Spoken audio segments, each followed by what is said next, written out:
Hello everybody, Baron Bananas here, and as you can see, I've dressed up a little bit. Yeah, this was my plan the whole time from when I started playing Blue Skies. I wanted to dress up for the Halloween section, so I rush ordered replacement gloves for this cosplay, and well, they came in on time. The only downside is, if I'm wearing this hat, I cannot wear the headset on normally. So it's just hanging around my neck. Let me know how the volume of my voice is with it set up like this. Because, I mean, my volume levels show they're alright. But I'm not going to be 100% sure without feedback from you guys. Especially once I start doing freaking voices. Like, that's going to be the true test.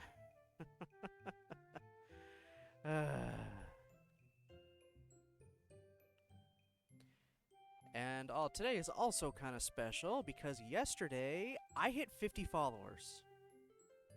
Like, I am so happy about that. I didn't think I'd actually be able to get to 50. But here I am. I'm at 50 followers now. So that's more reason to be dressed up and do something different.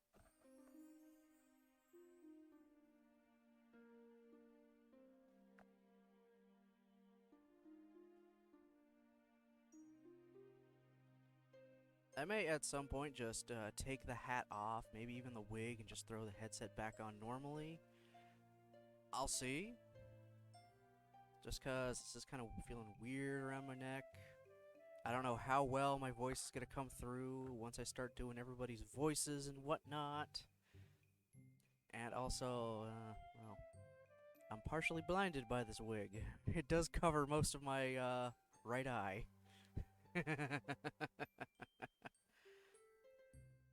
So that's always fun. It's also really hard to type in these gloves. Like, I mean, it was hard enough just trying to do stuff on my phone just beforehand. The absolute hardest part of this whole thing to put on were the straps. Which even then I'm still not 100% satisfied with. I'm gonna have to poke new holes in just to make them that little bit tighter. Yeah, these are the hardest things to put on. And I even think I put them on backwards. Oh well. Yeah, but they're hardest to do just because I gotta loop them through each other. It's okay when I do one hand, but when I go to do the other hand, I gotta contend with glove hand, trying to do intricate weaving.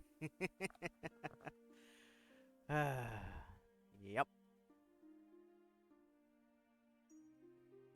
So that's fun, and why is my arm shaking? That is weird. Not doing anything different other than, you know, wearing gloves.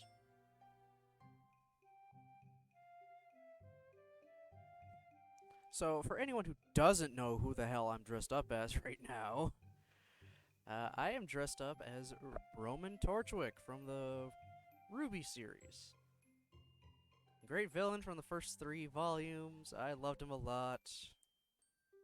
Sad that he died, but I mean, he kind of ran his course. They're kind of getting to the point where they're dealing with, you know, worldwide threats rather than just local gangsters steal some stuff. But everyone loves Roman.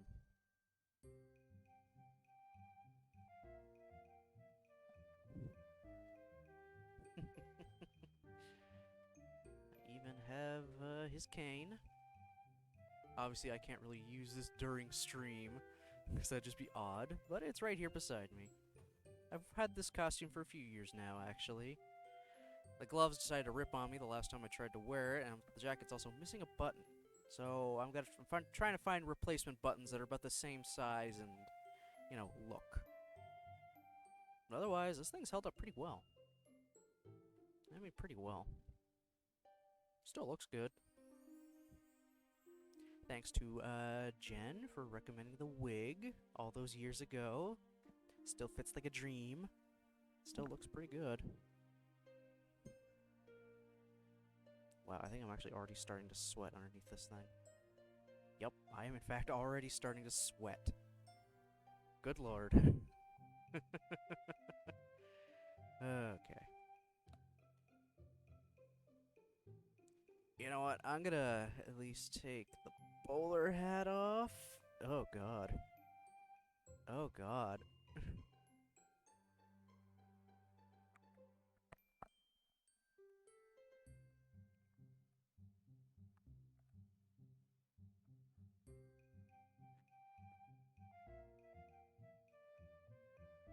There we go.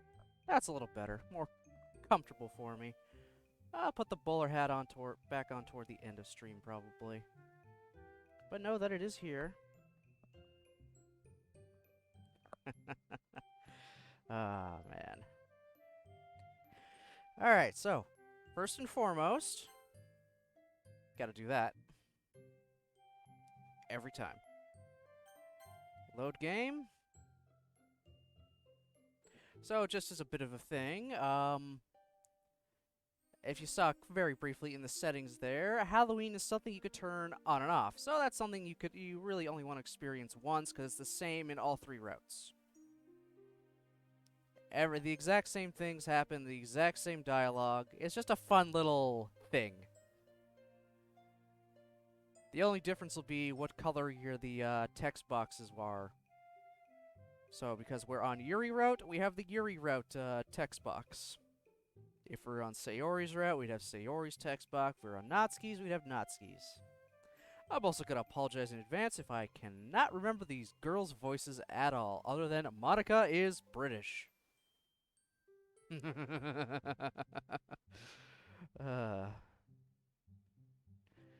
Alright. So let's load up. I almost want to turn my light off. I don't know how that would show up on camera. Maybe toward the specific part I'll turn the light off. Just to really enhance the mood. I don't even have my light from my actual camera on right now because I can't turn it on with these gloves. So I'm a little darker than usual. But that's okay. It's only temporary. Also, that music, though.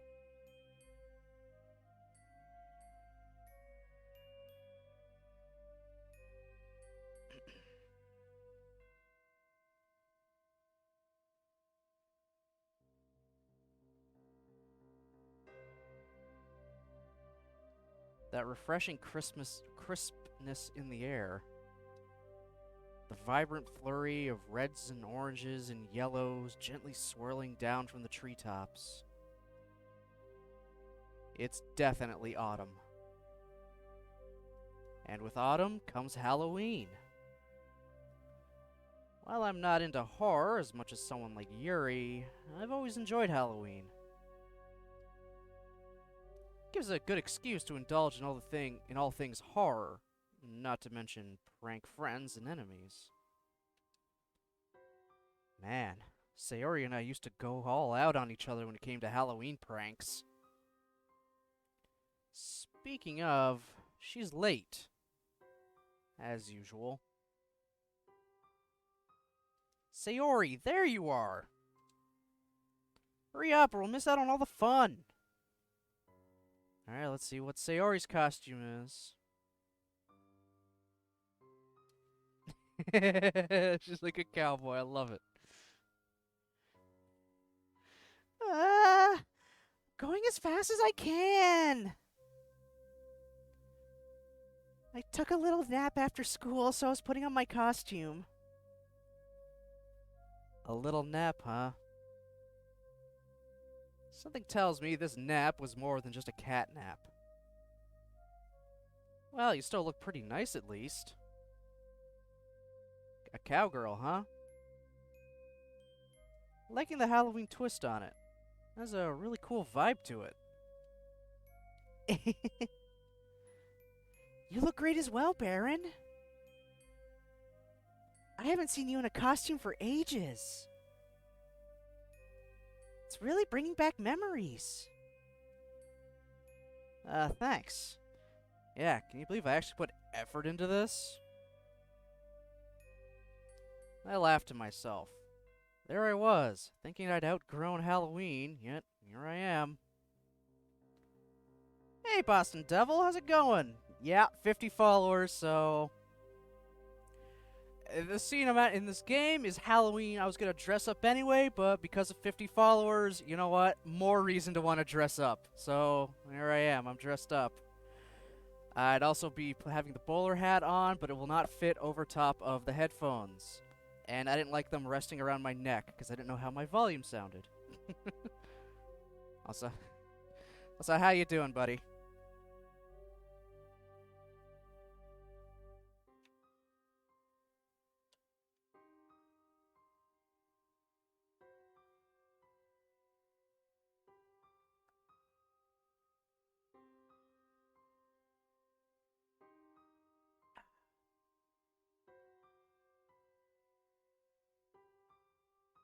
Just came from first shift? So you're just getting off work? Wow.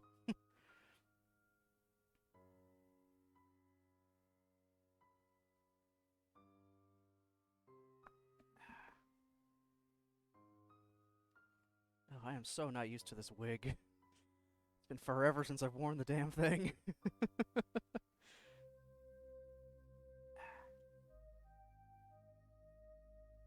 Got another shift in 3 hours? Holy hell. What kind of, job do you have, you don't mind me asking?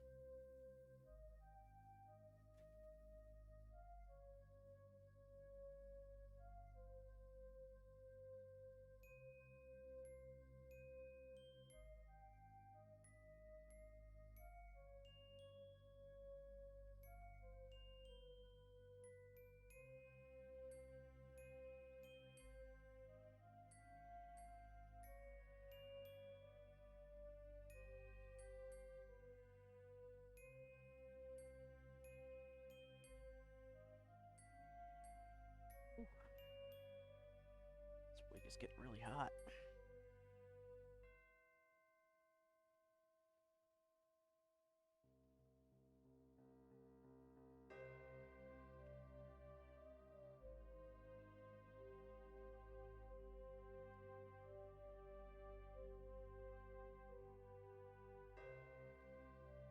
Well, you have to! It's Halloween after all. I just wonder what the others are gonna look like. Her question lingers in my head as we make our way to school. Along the way, I spot a couple of other people also dressed up. One guy doesn't look too out of the ordinary. Brown fedora, red and green sweater. Freddy Krueger. Bus monitor. Okay.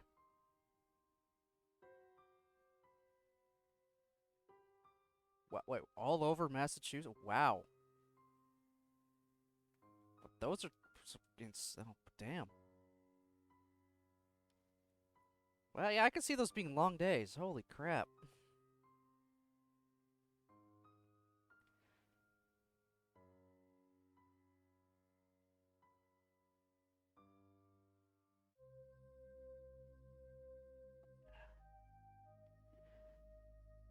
But at least now your name makes sense.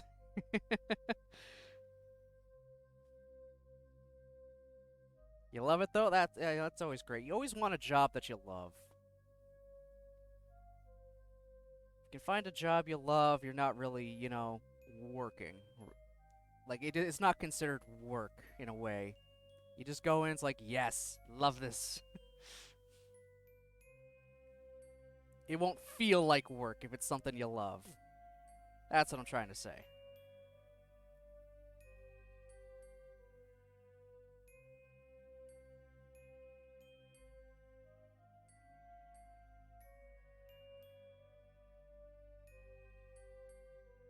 It's his glove that's the giveaway.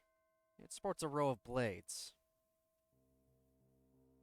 Upon closer inspection, his face looks charred and burnt. Impressive makeup, to say the least. Sayori flinches as she passes him. Sayori, god damn it. I don't like the look of that guy. I bet he'll give me nightmares. Well, yeah, that's his thing. Whether that was an intentional pun or not is up for debate. Oh, look at them, Baron! I can't help but grin as I see what Sayori's pointing to. A group effort, with one person in a brown Great Dane dog onesie. Jeez. Like, Zoink Scoob! I think we're in Halloween!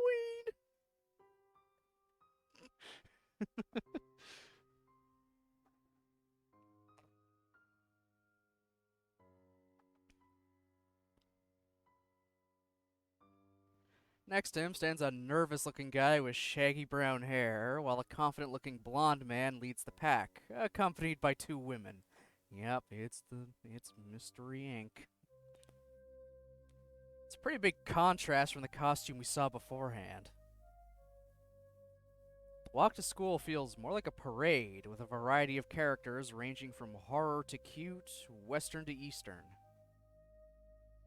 Creepy-looking pale girl with jet black hair covering her face ambles past us without a word. Sayori clings to me. Sadako? Or Samara as we know her over here? From The Ring? Why do people have to dress up so scarily? Well, it is Halloween. I know. It's just that some of these costumes and the makeup are so convincing. I squeeze her hand gently. Sayori, they're just people having fun. Look, I'll say hello to the next one. You'll see they're just celebrating Halloween. There's nothing to be afraid of. She doesn't look very convinced, but nods anyway. The next person to walk by us doesn't look too scary. Kinda looks like a janitor with dark overalls and an expressionless white mask. Michael Myers. Sure, the mask is a bit unsettling, but at least he... Okay, never mind. He's got a huge knife. Hey, nice costume. The masked man doesn't reply, although he does stop walking. Now he's just standing there wordlessly, looking at us both. I don't think this is doing Sayori any favors. You, on your way to a party? No response. He tilts his head as his fingers fiddle with the hilt of the knife. Someone's really getting into the Michael Myers act. If anyone, just as an aside, has anyone ever seen that video of the two Michael Myers cosplayers like meet each other at a con? They just both look at each other, walk up, both do the head tilt thing, and then just open up for the most awkward hug ever. I love that video.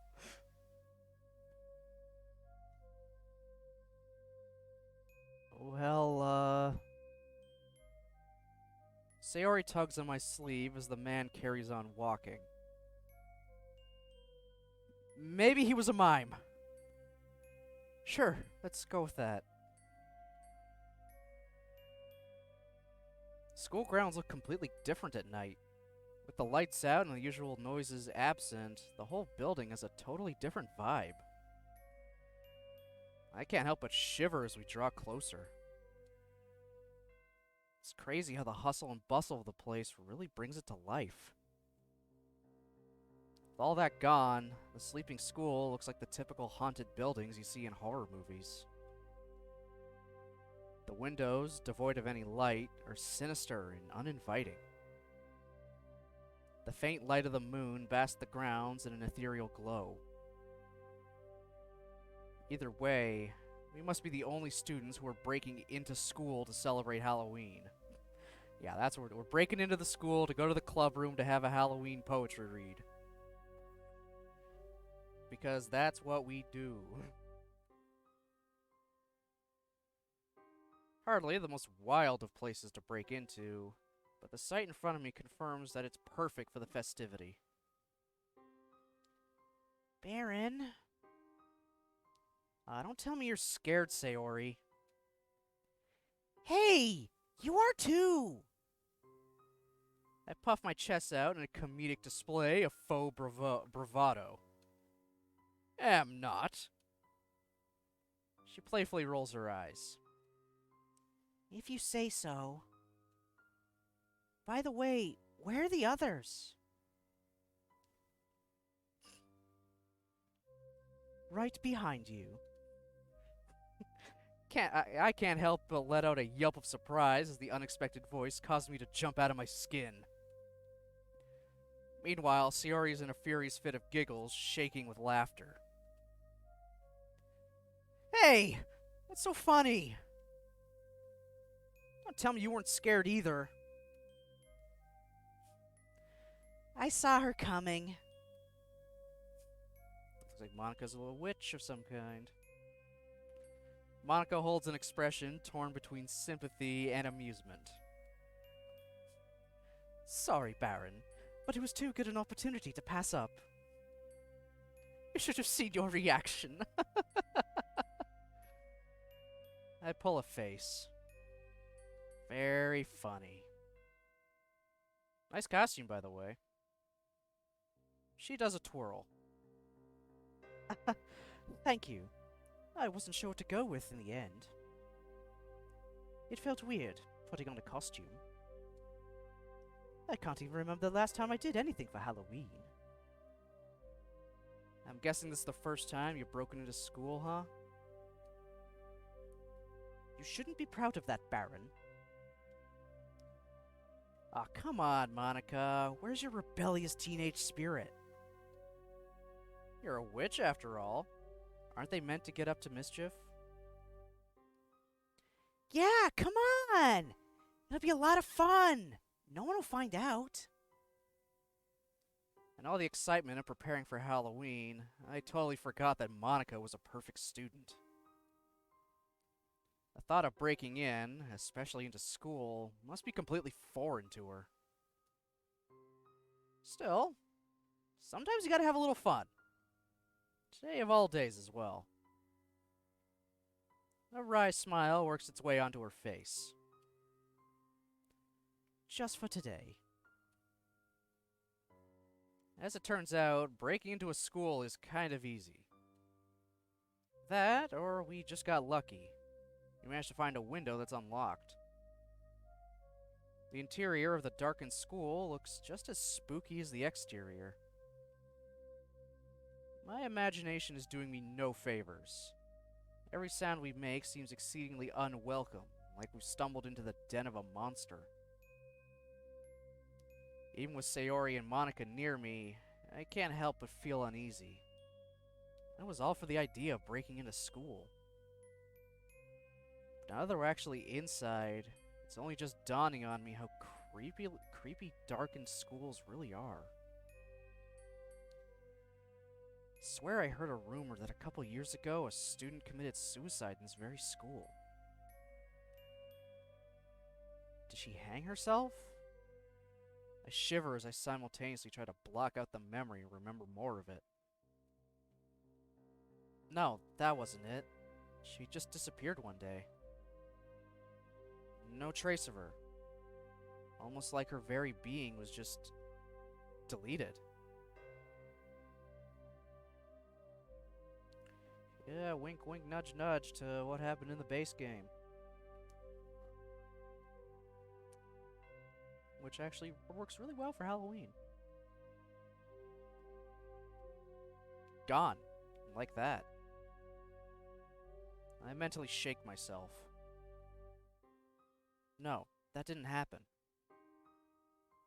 These are just silly rumors that school kids like to spread to creep each other out.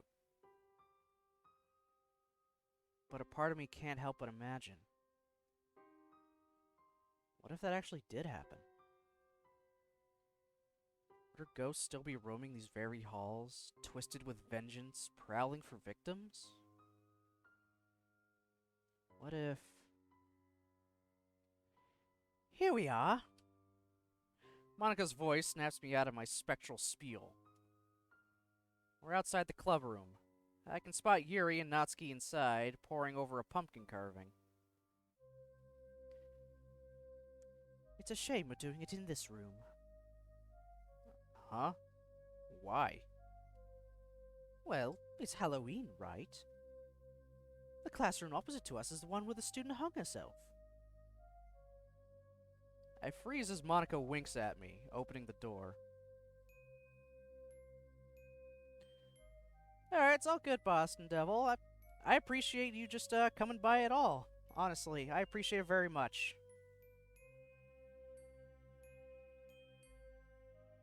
I mean, like you said, you just got off work and you got another shift in a few hours, so rest up, buddy.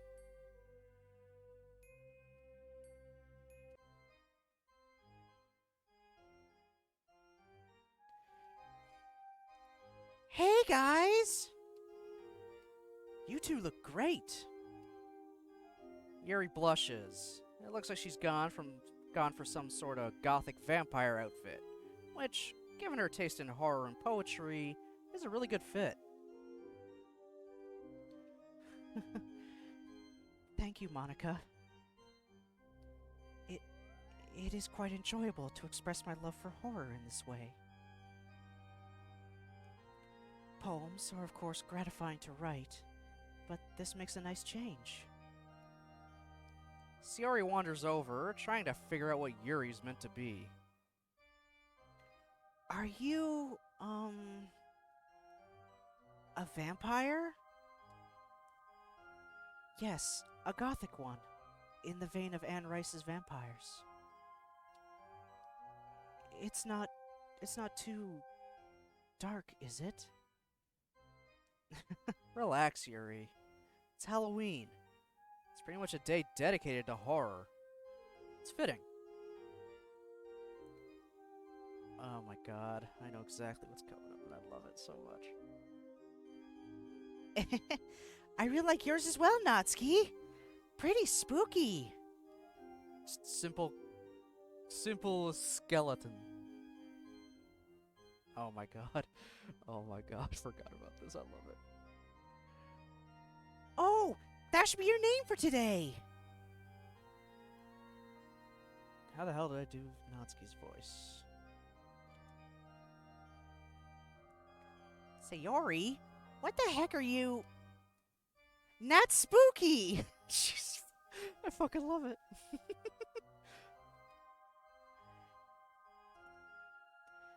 That's your new name. It's super fitting. Natsuki looks at Monika and Yuri in a desperate plea.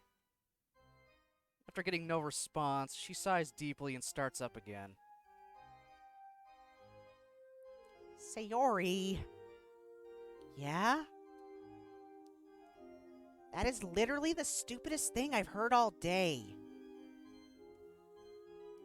Everyone but Sayori breaks out into laughter. Hey! That's super mean!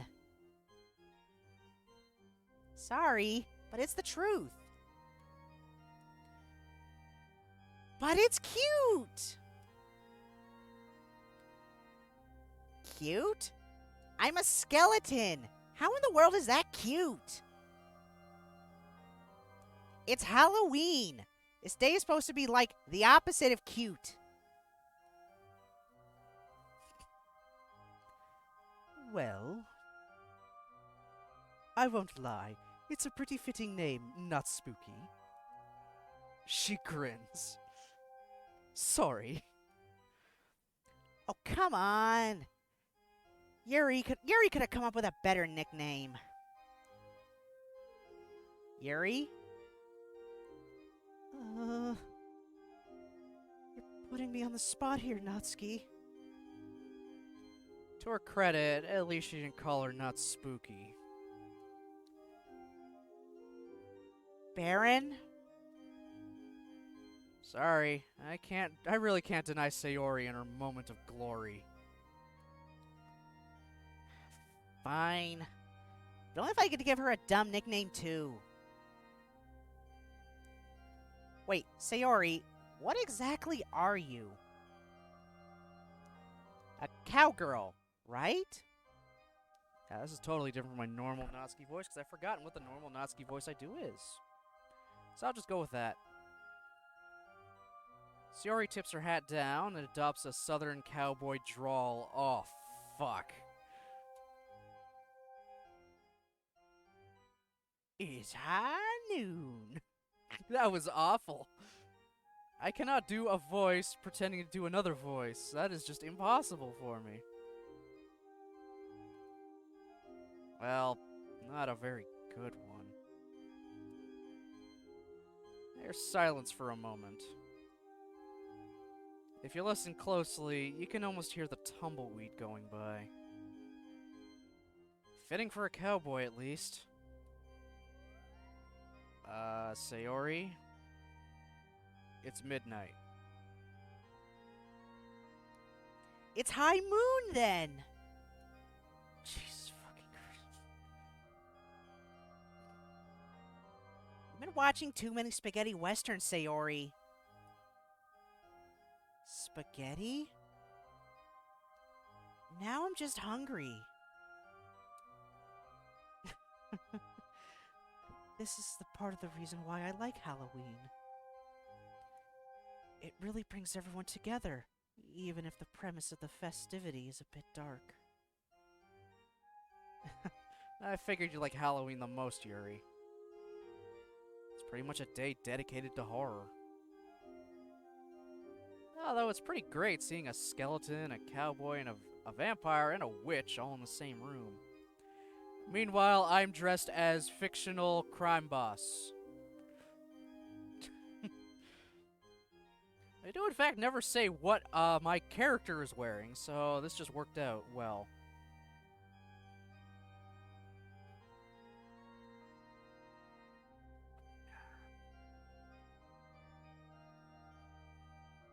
Not exactly every day you get to see that. I just remember all the silly things we used to get up to. All the pranks, the scary movies. Yeah, it's pretty silly. That's what makes it fun. Plus, I can't wait to scare you all with my ghost story. It's gonna be the best. Aw, not spooky. Please don't make it too scary. We already passed a bunch of people in terrifying outfits on the way here. This horrible guy with a glove made of knives. Yuri smiles softly. No surprise she recognizes the character. You won't sleep well tonight, will you, Sayori? Sorry, Sayori. Can't make any promises. We all share a collective laugh as Sayori pouts. Ahem. Speaking of festivities, I brought something that I believe would contribute to the intoxicating nature of the mysticism of Halloween. Jesus Christ.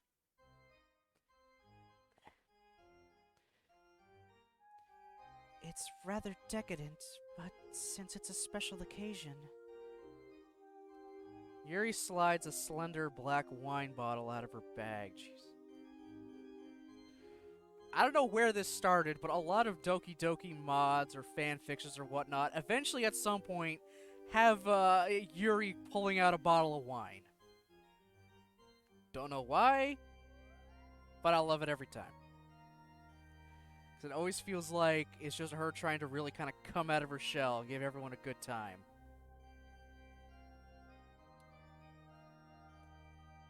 Its glass takes on an alluring shine beneath the fluorescent lights. I was able to find a nice Chianti. Eh? Yori? Is that apple cider, Yuri? No, I think that's wine. I've done something wrong again, haven't I? Uh... I don't think alcoholic drinks are allowed on school grounds now, are they? Not to mention that we're underaged as well, anyway. Although that never really stopped anyone from drinking.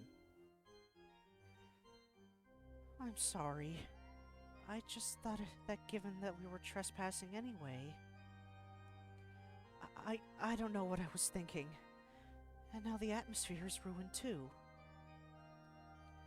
It's fine, Yori. At least you didn't bring it during a regular club meeting. Just be careful not to let anyone catch you with it. I'll have to admit, though, you're the last person I would have expected to bring something like that here.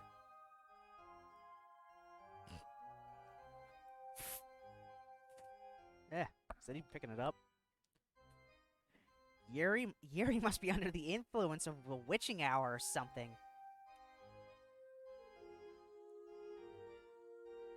There's still an hour or so until the witching hour. You know what I mean. Hey, it's okay. It'll just add to the story. The story? Yeah, you know. The story that we'll be telling people later about tonight. Hey, you better leave the net spooky stuff out of it. Damn it, Sayori. Nope. Sayori! Not spooky! Oh my god, I love this. I love it so much.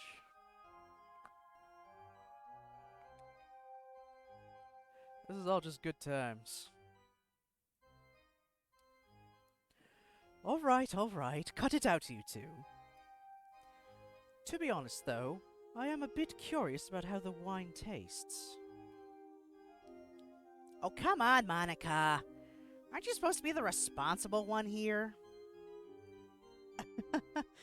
You're right.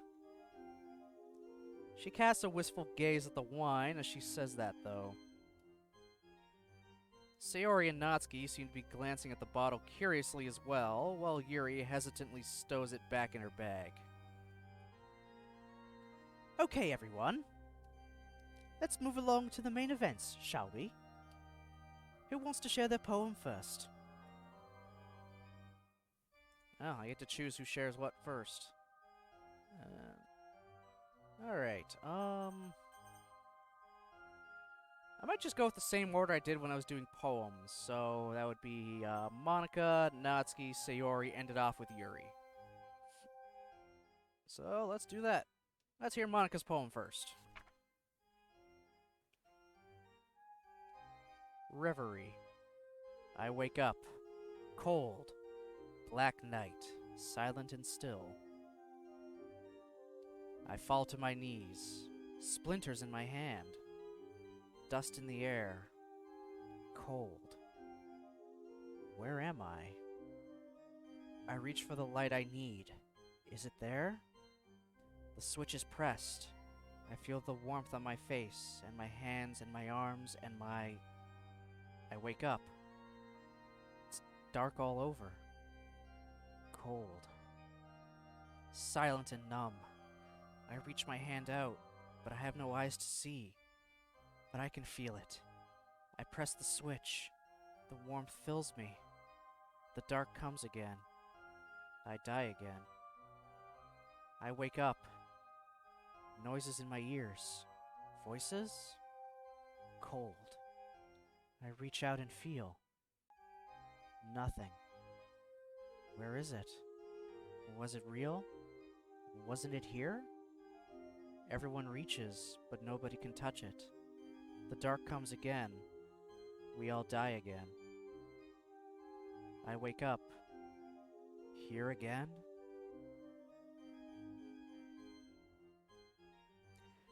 I think I know exactly what this is a reference to. I feel like this is just a reference to Monica in general from the original game, you know, the base game. Every time the light goes out, that's the game starting over.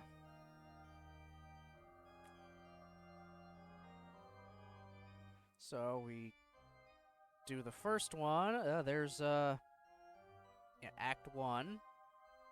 Happens again. That's Act 2. And we got our Act 3, and then Act 4. At least that's my interpretation.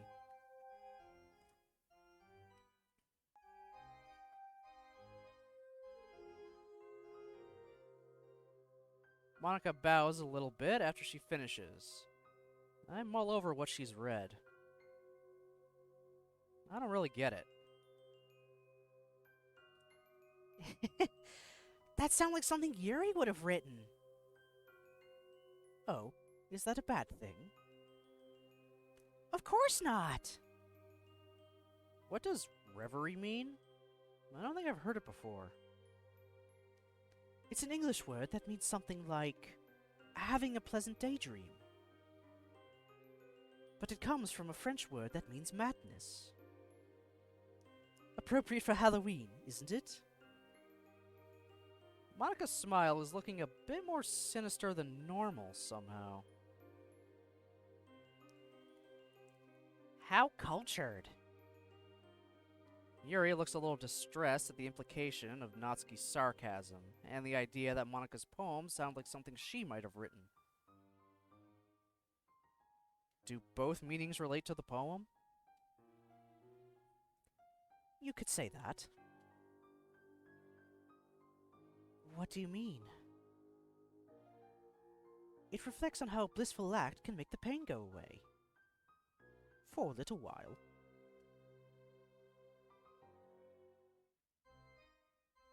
Oh boy, that was something. Alright. Natsuki's turn. The dark. Sometimes I lie awake at night, sitting in a room devoid of light. I think about the monsters waiting in the dark. I can't even imagine what they look like. Maybe sharp claws and skin lined with spikes. Maybe a mouth that could swallow me whole. Maybe red eyes that could pierce my soul. They could eat me right now if they wanted. Yet they wait. Waiting for me to close my eyes. Waiting for me to dream of the light. Waiting for the perfect moment to strike. But now I'm thinking about the monsters, and I'm still lying awake in the dark.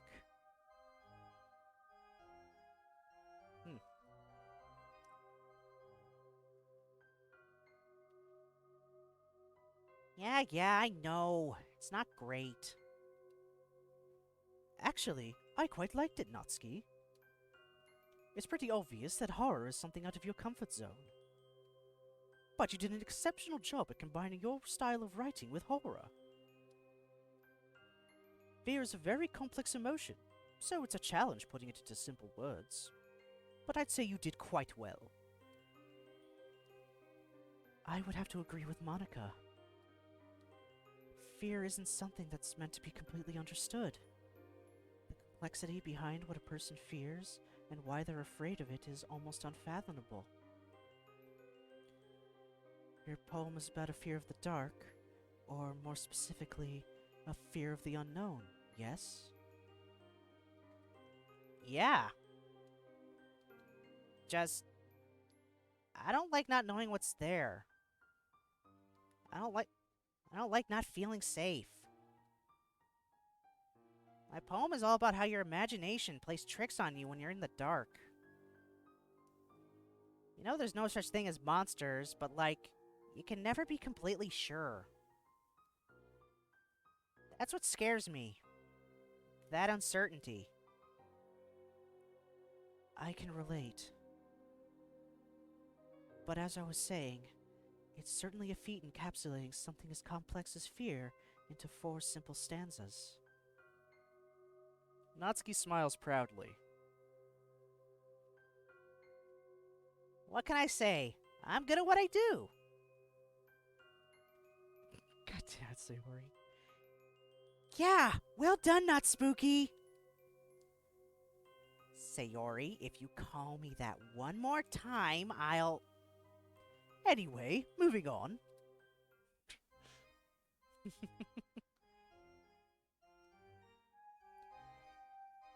Hey, Femur, how's it going? Welcome in. How are you doing today?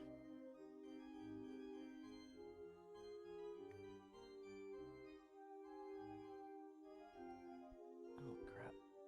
This wig is really hot. But I must do it. Must wear it for the fun. Getting into the spirit of Halloween. Alright. Sayori's poem next. My old friend. Barely feel out the mouse wheel. There's a dark and hollow thing that follows close and to me clings. It sticks to me and turns in turn. When I spin around and discern, in the dark, in the deep, the faintest shape that it keeps. It goes away when sunlight shines. The sun shines sweet and warm and kind. But does it really? Is it gone? Or does it secretly keep on? Is it really hiding there, staring from beneath the chair, glaring from atop the stairs? Nowhere, but yet everywhere. In the corner, in the gap, I stare in, and it looks back. Weighing, weighing, weighing down. Draining, draining, draining out.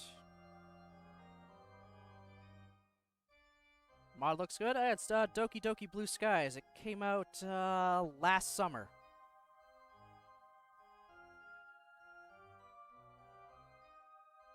I played through it way back then.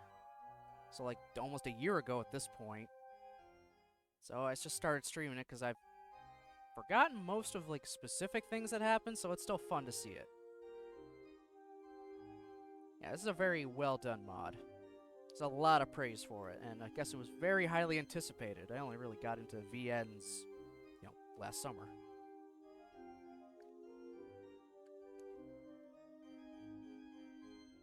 And they even added just a Halloween thing that happens on every route. It's the same on every route, and there's an option to turn it off just so you don't have to go through it every time. It's just one of those things you want to experience once.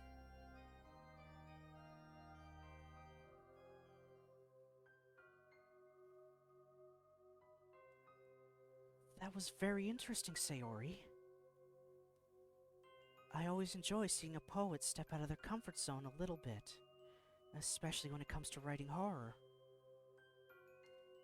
What do you mean? You typically don't write darker poems, correct? Unless I've misinterpreted. No, you're right, Yuri! This was a real change of pace, and it was fun! Well, I'm glad my suggestion has gone down well then. I figured it'd be fitting for the occasion. Don't give her too much praise. She'll start thinking she's the next Stephen King. Hey! I'd be a great horror writer! Actually, no, wait, I wouldn't. I'm not a... Oh, okay, they add occasional typos, which is gonna happen. I mean, it's a big frickin' game that they rewrote, so there's gonna be a few little flubs, so I just gotta watch for that. I'm not big on, actual scary stuff. Makes sense. What's this poem about anyway? Oh! Well, it's about... whatever you think it's about. Are you trying to sound like Yuri? No, silly! I didn't write it with a specific thing in mind. It can be about whatever you fear the most. Hiding away, always there, never leaving. Even when you think it's all sunshine and rainbows. It never truly goes away. yeah, this is very clearly something. This is very clearly a reference to depression. Sadly. At least in Sayori's case. Poor Sayori.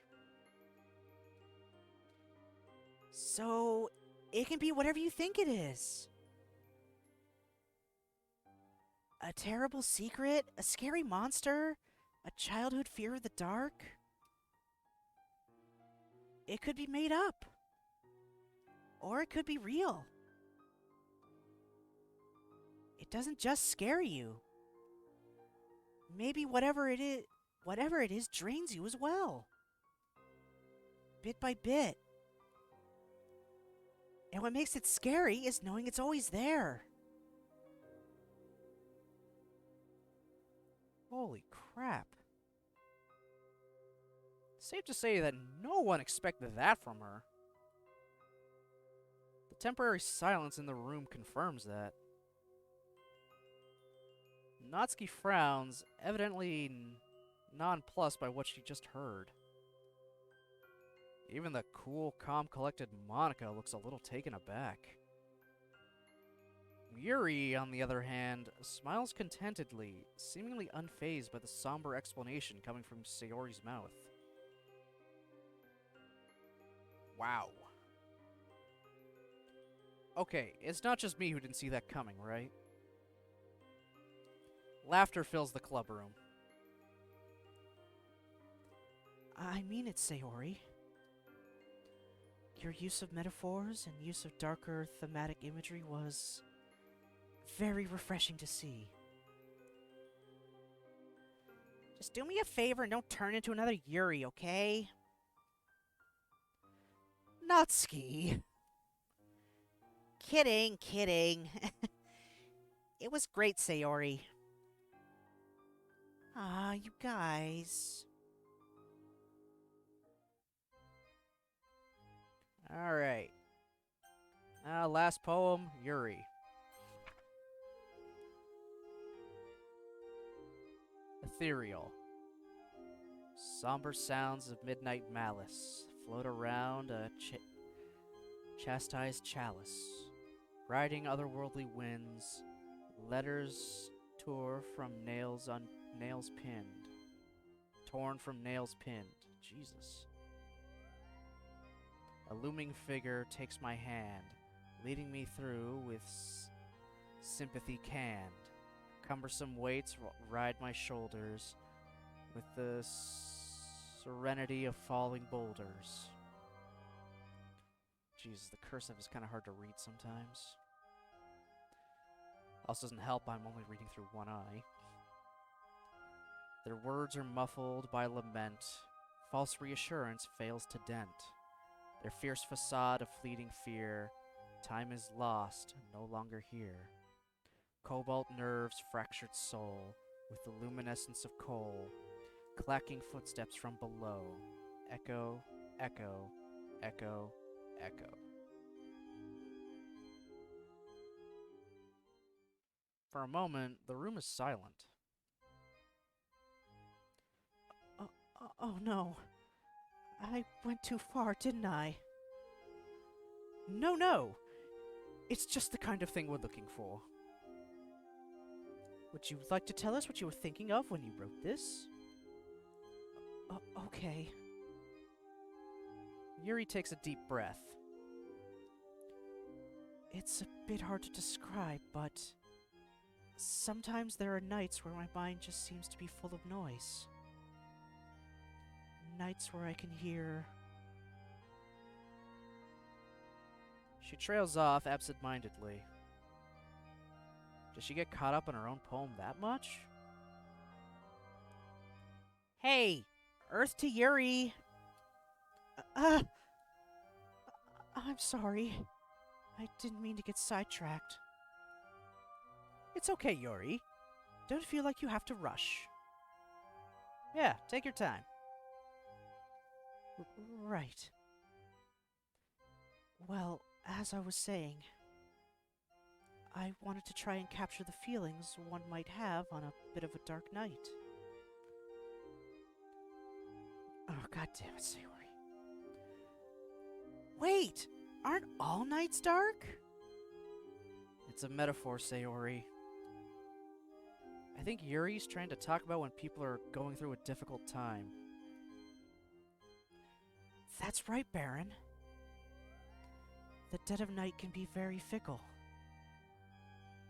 It can be a peaceful time as the world around us winds down. But sometimes, being alone with our thoughts can be terrifying. This poem was an attempt to reclaim some of that darkness. Well, I think you did a great job with that, Yuri. Yeah, I really liked it. You did?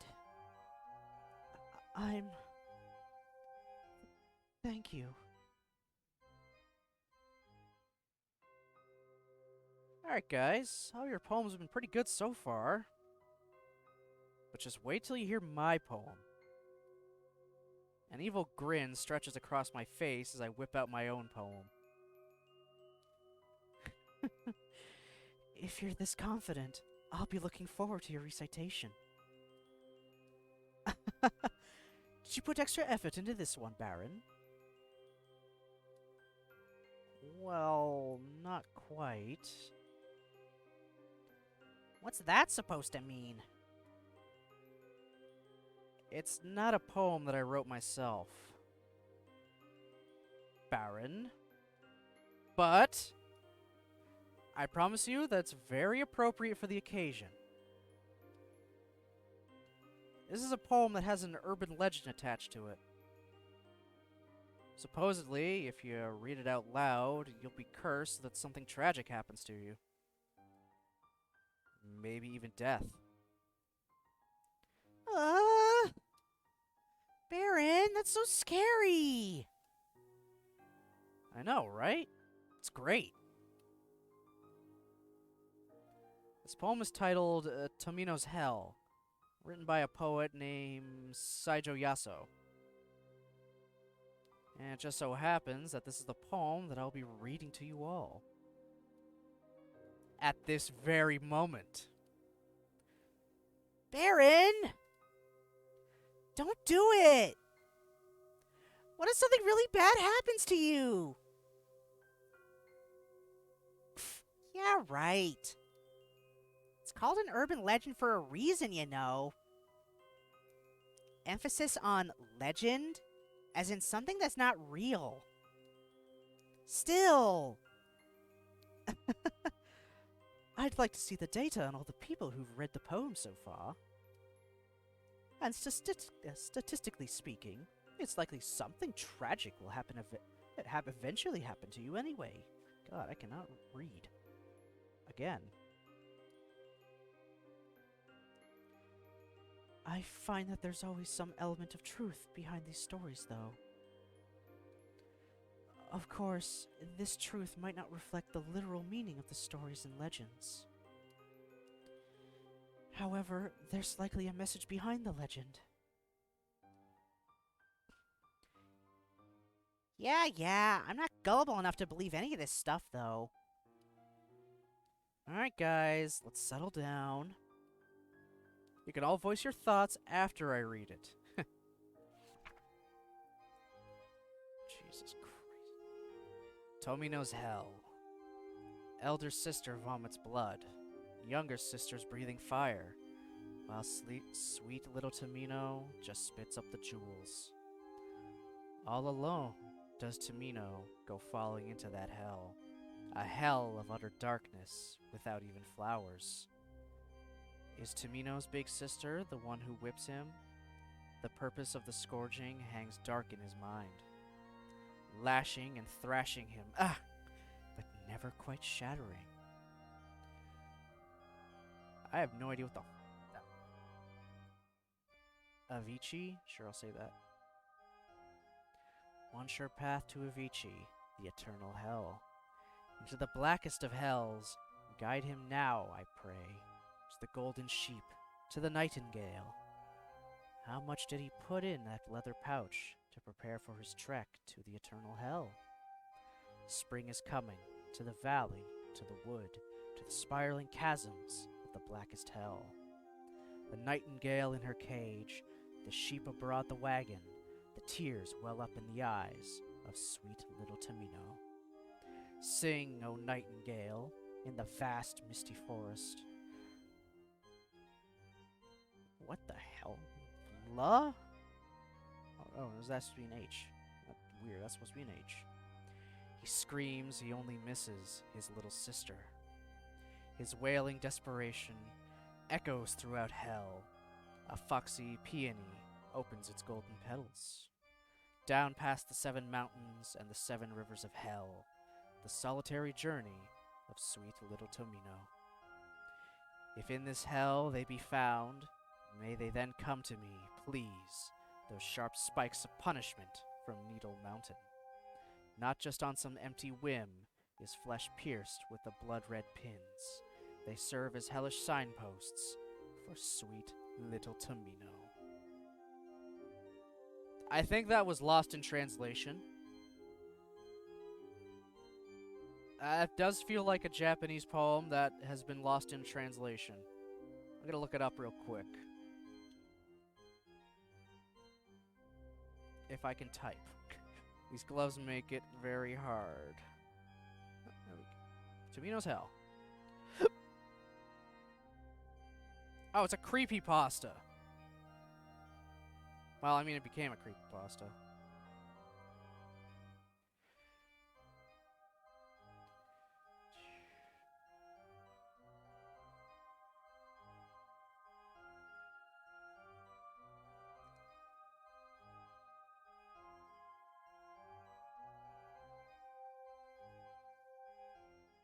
Oh, they used a better translation of it for this. Okay, so it is an actual poem that became a creepypasta.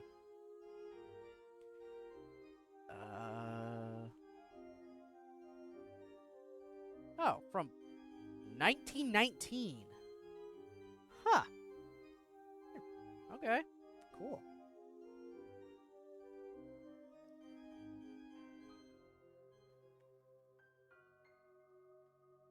Not sure if it's just me overthinking it, but I feel a strange chill running down my spine after reading that. Baron! That was seriously too scary! It was alright. I should probably downplay it, at least for Sayori's sake. I'd have to agree with Sayori. It had a very creepy, old-fashioned feel to it. After hearing that, I wouldn't doubt that something bad looms in your future. Monica! Personally, I found that poem quite beautiful. Of course, it's certainly eerie. But there are a lot of symbols and metaphors that I could pick out just from hearing that one reading. I think I'll have to look into this poem more in my free time. Psst! You guys think that was scary? Wow, add an extra that. It was pretty meh, in my opinion. The poem was clearly trying too hard to be edgy and smart.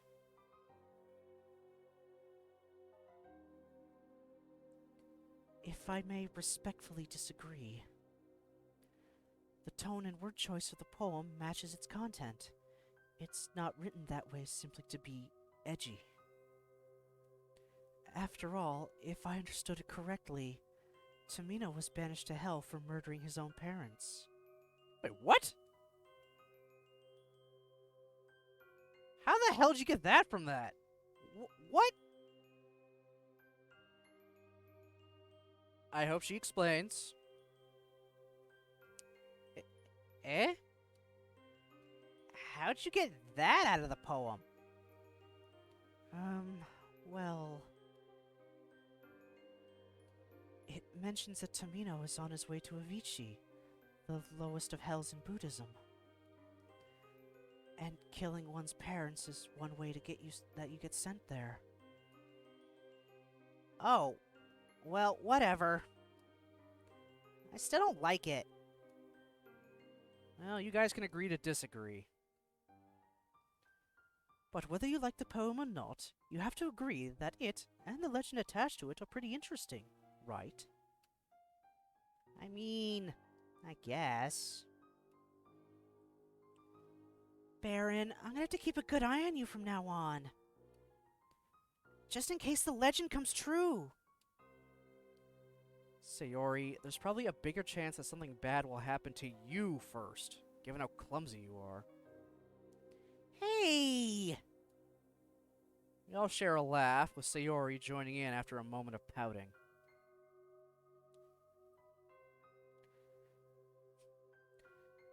Guys, this has been so enjoyable!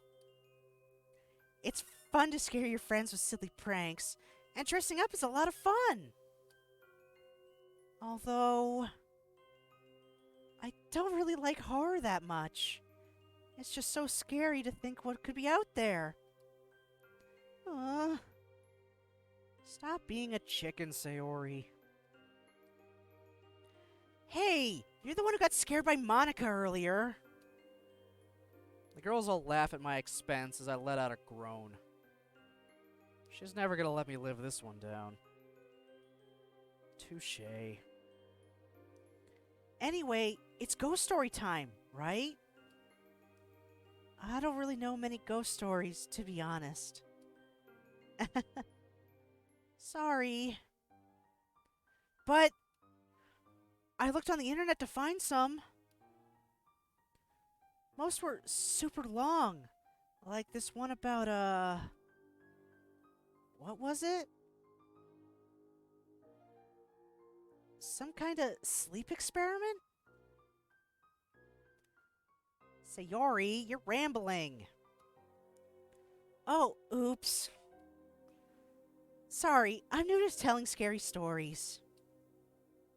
I'm curious though, guys. What sights or sounds scare you? Okay, we're gonna find out what kind of scares the girl. That's interesting. I'll be honest with you. Silence scares me, especially after I've read a gripping horror story. Is it just me who finds reversed music really creepy? My piano teacher showed me a few reversed pieces once. It just felt wrong to listen to. Especially when there's vocals. You start hearing things that aren't there. I don't know. Come on, Natsuki. There has to be something out there that creeps you out. Ugh. You'll just laugh. We won't. She's right, Natsuki. We've all shared. What is it? Natsuki averts her eyes, talking to the floor. The noises that children's toys make. It's like when I'm home alone and I think of, like, a Jack-in-the-Box playing by itself. It creep you guys out too. Nah, I'm with you. I've always found anything to do with children scary, especially in the dark. Sound of babies crying, for example. Normally it's annoying, but if I heard it in the dark and there was no one else around, I shiver. Well, it's fitting you mentioned that, Baron. Don't you remember that argument we had on Halloween? Back when we were like 10? No? Sayori, where's this going? We were both on our way to a Halloween party. It was pretty quiet out, so you could hear everything. I heard the sound of a baby crying. But it wasn't coming from inside anyone's house or anything. There weren't many people in the streets either, and it definitely wasn't one of them. It was coming from down a dark alleyway. A chill runs down my spine as I remember exactly what incident she's talking about. I'm actually getting chills just reading that. Like, everything just kind of, ooh, getting goosebumps here.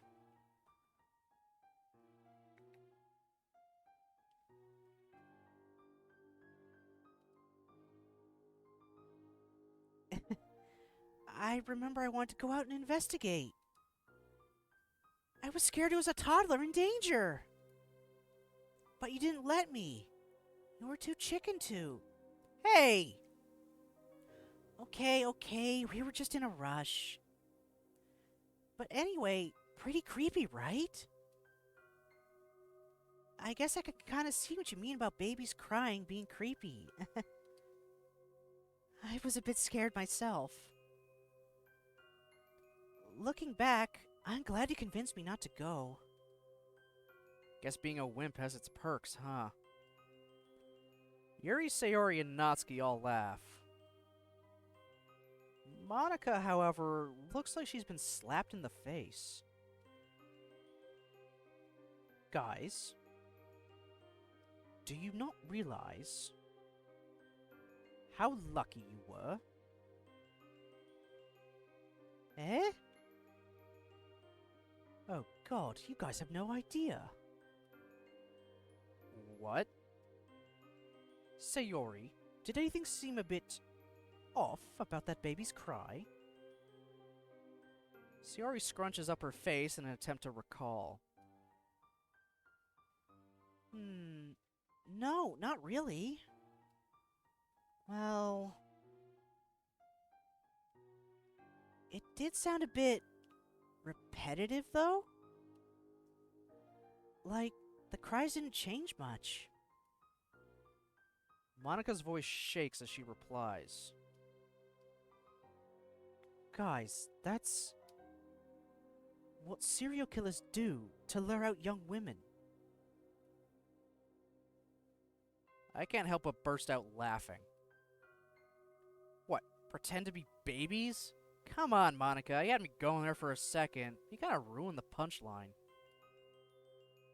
She looks straight into my eyes. No, Baron. They record a clip of a baby's cries and hide the speaker in a dark place. They prey on women's maternal instincts because they know they're attracted to the sounds of infants in distress. The laughter dies on my lips as a cold, sickening silence takes its place.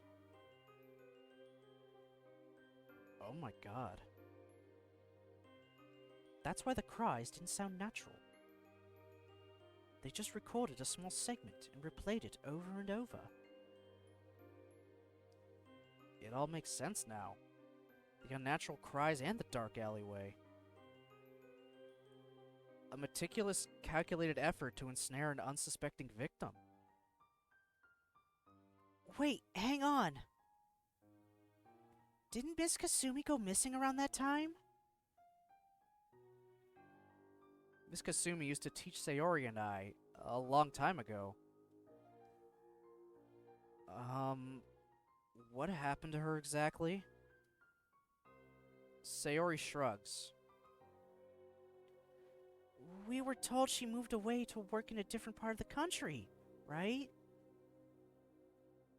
People used to spread really scary, horrible rumors about what happened to her, but they don't really make sense. Hang on. She had a child of her own that year, didn't she? Oh my god, she did. And my parents wouldn't really discuss her whenever I asked. They were super dismissive of the whole thing. I always wondered why. Oh my goodness. Jesus Christ! Thanks, game!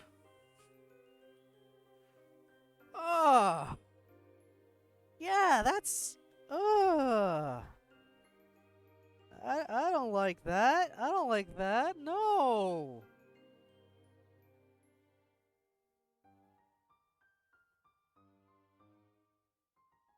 Wait, you guys actually believed that? Everyone looks at Natsuki shocked. Oh, come on! There's no way you guys almost walked into a trap. Besides, it's just an urban legend. What happened to their teacher then? She just disappeared, and Baron's parents refused to talk about it. I don't know about you. That just seems pretty convenient for this story. Well, maybe some things are better left off unanswered, huh? Although I do hope Sayori and I are just misremembering.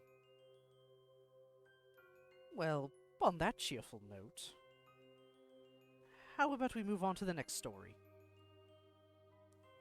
I'd like to nominate Natsuki. My story? Natsuki, do you not have one? Hey, I never said that! I do, but it's just... I got it off the internet. I don't like horror. So if it's bad, it's not my fault, okay? Natsuki clears her throat. Anyway, it's about these two friends named Aoi and Nariko. Basically, there was a rumor going around their high school about people going in and out of an abandoned house on the outskirts of town. Hey, Mass. Halfway through Purist Mod? Cool. Most people thought they were just drug dealers, but some swore by the fact that the house is being used by a cult of some sort. Aoi and Nariko were pretty outgoing and adventurous, so they decided one night to check the place out. They get to the house, and it's pitch black out. Luckily, Aoi had brought flashlights for the two of them. Nariko, on the other hand, brought a knife with her, just in case they ran into any trouble. They go inside and the place reeks. We're talking Baron's room level of stink. Hey! Everyone bursts out laughing. Is that really necessary? Sorry, I had to. Anyway, they look around for a bit and they find a door to the basement, stairs to the second floor, things like that. Finally, they go into the kitchen and find the source of the smell. There's some weed on the table, and it looks to be recently used. This confirms Aoi's suspicions. It's just a drug dealer, and she wants to leave. Nariko, on the other hand, still wants to snoop around for a bit. They get into an argument with each other, with Nariko calling Aoi a coward because she thinks Aoi wants to leave since she's afraid of all the rumors. Then Nariko goes, "Yeah? Well, if you're not afraid, then go down into the basement." Aoi gladly accepts and walks over to the basement door. As soon as she opens it, she feels a sharp pain in her back, and before she can react, she gets pushed down the stairs. She tumbles down the stairs, and once she hits the bottom, she realizes she can't feel her legs. Her vision is blurred, but she can barely make out a figure standing at the top of the stairs with a knife. I feel like Natsuki is just taking my Emmy voice now. Yeah, I've just realized that now. No, I'm using my Emmy voice for Natsuki. That's totally not how Natsuki sounded before. Oh well. Emmy barely shows up in this anyway, so it doesn't matter. It's been forever since I've done this anyway, so... Emmy voice for Natsuki, it is.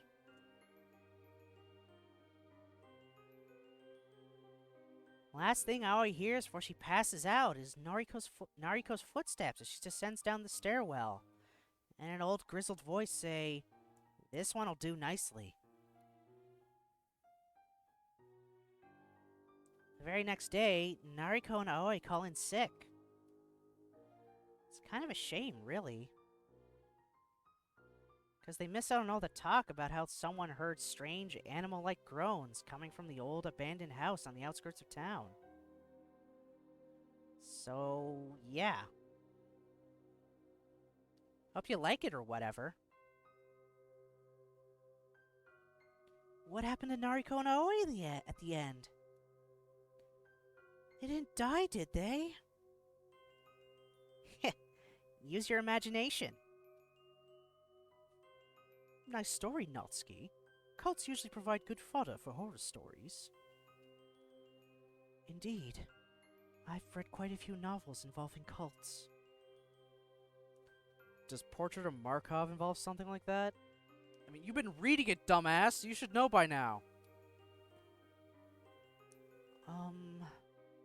Something similar, yes. Speaking of Yuri and horror stories, how about you go next, Yuri? Me? Alright then. Give it your best shot. You're walking alone one pale autumnal night. The moon is graceful, casting its light down below like snowdrops. As you continue down your path, something shambles behind you.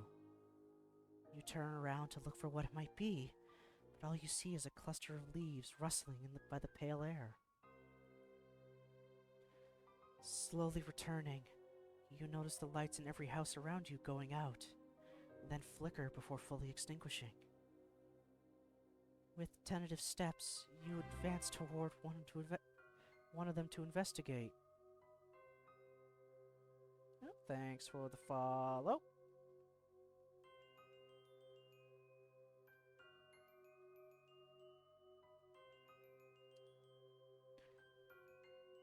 Just as you're about to reach the window, you hear something snapping behind you. A broken twig is all that remains.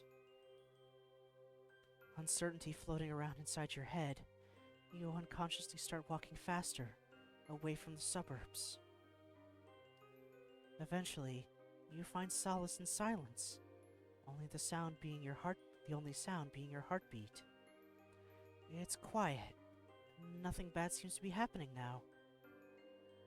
In fact, nothing at all seems to be happening. Confused, you look around and see that you're in front of your house in the street. No one is stirring, nor are there any lights. Gently pacing towards your house, you go through the door. The lights are on, the television is on, but no one is in sight. This is unusual. You were expecting your parents to be home tonight. Had they gone out without telling you? No, that couldn't be it. They always let you know where they'll be. You pull out your phone and open up your contacts to give them a call. However, no one is registered in there anymore. No matter how hard you try to remember, you can't call out to them. Suddenly, there's a heavy knock on the door. You peer through the keyhole, but see no one. Another knock. Another. You cautiously open the door, but there's still no one there. No one anywhere. How did this happen? Why are you alone, in the piercing silence? Silence so loud it fills the air? You do not know, and there isn't any way for you to find out.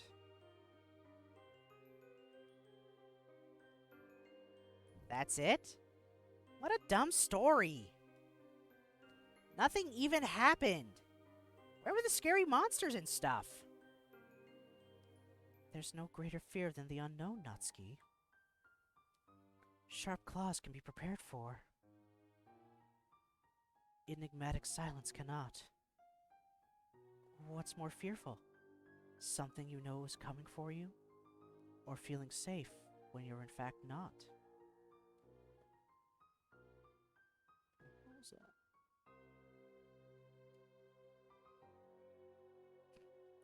Quite a somber note to end your story on, Yuri.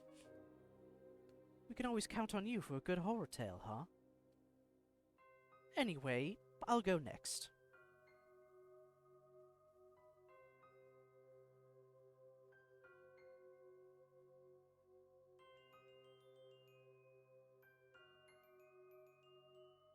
Just look it up online, Mass. That's all I'm gonna say. But to make it easy, if it's very short words or cute-sounding words, Natsuki. And remember, Sayori likes bittersweet. She likes bittersweet stuff as well. But Natsuki is mostly cute things. Or simple words. But again, it's all online. You can easily look up what words go for which girl.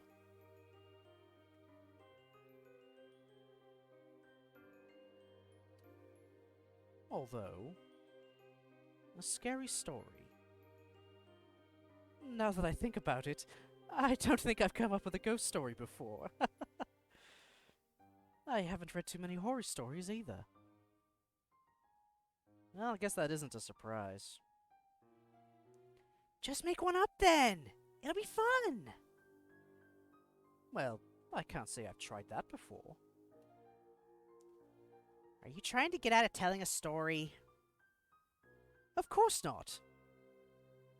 Now that I think about it, there is one I've heard of. Monika's expression turns serious. The mood in the room turns serious. She uses the same intensity she did for when she read her poems, and everyone quiets down.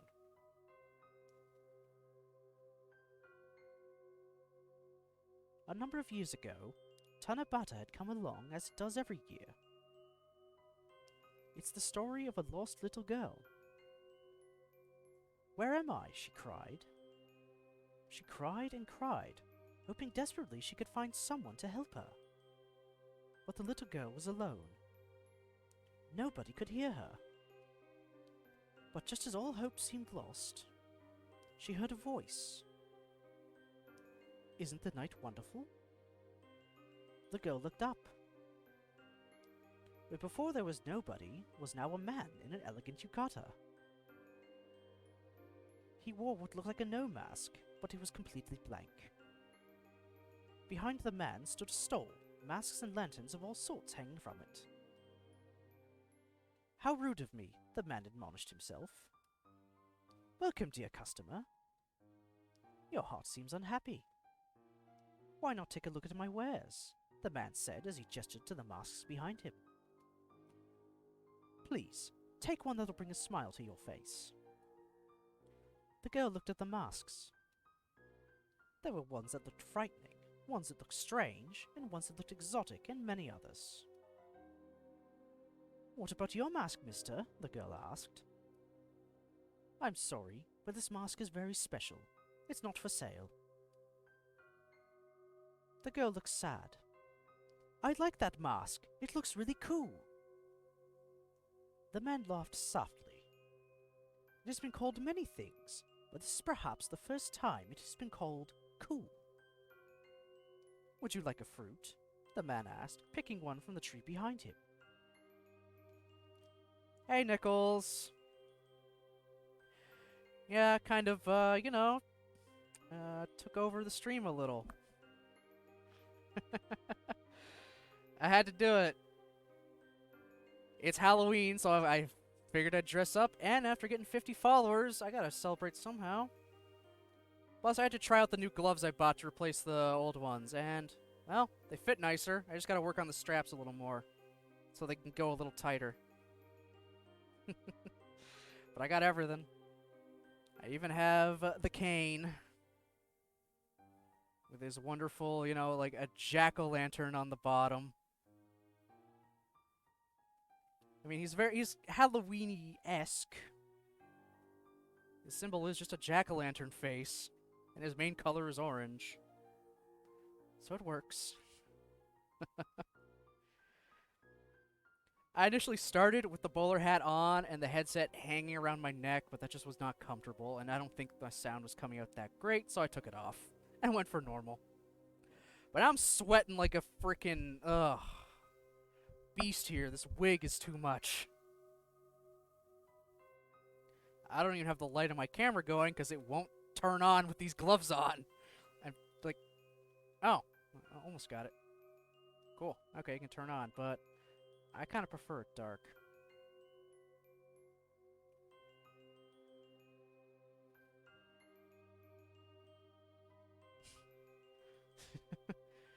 I'm gonna take off the wig when I feel like I'll take off the wig. It's not too bad right now.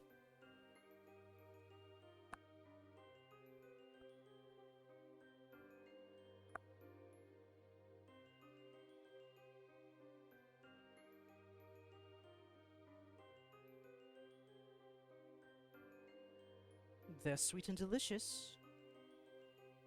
The girl reached to take it, but the man pulled his hand back. Ah, they're not for children. The girl was confused. But just tonight, it should be fine, he said as he offered his hand once again.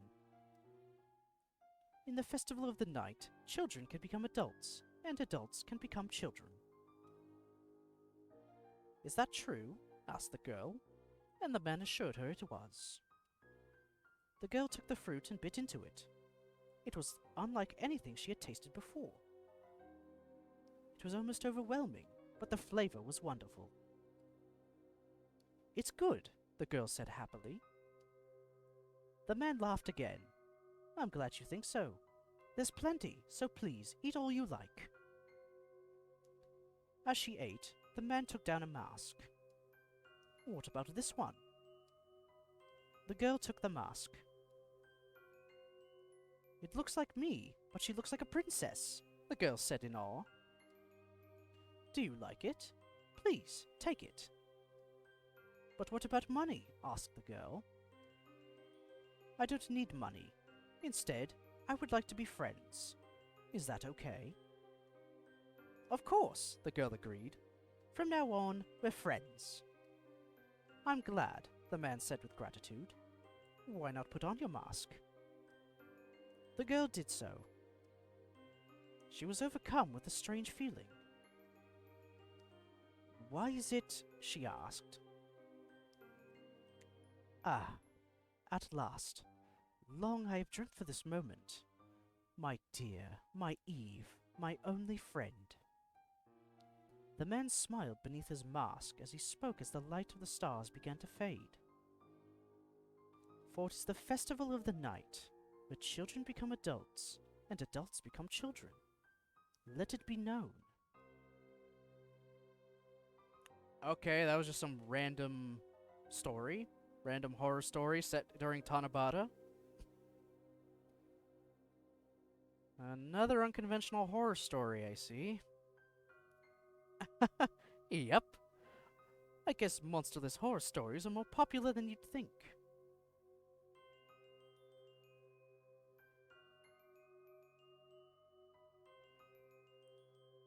I rather like the mysterious tone myself.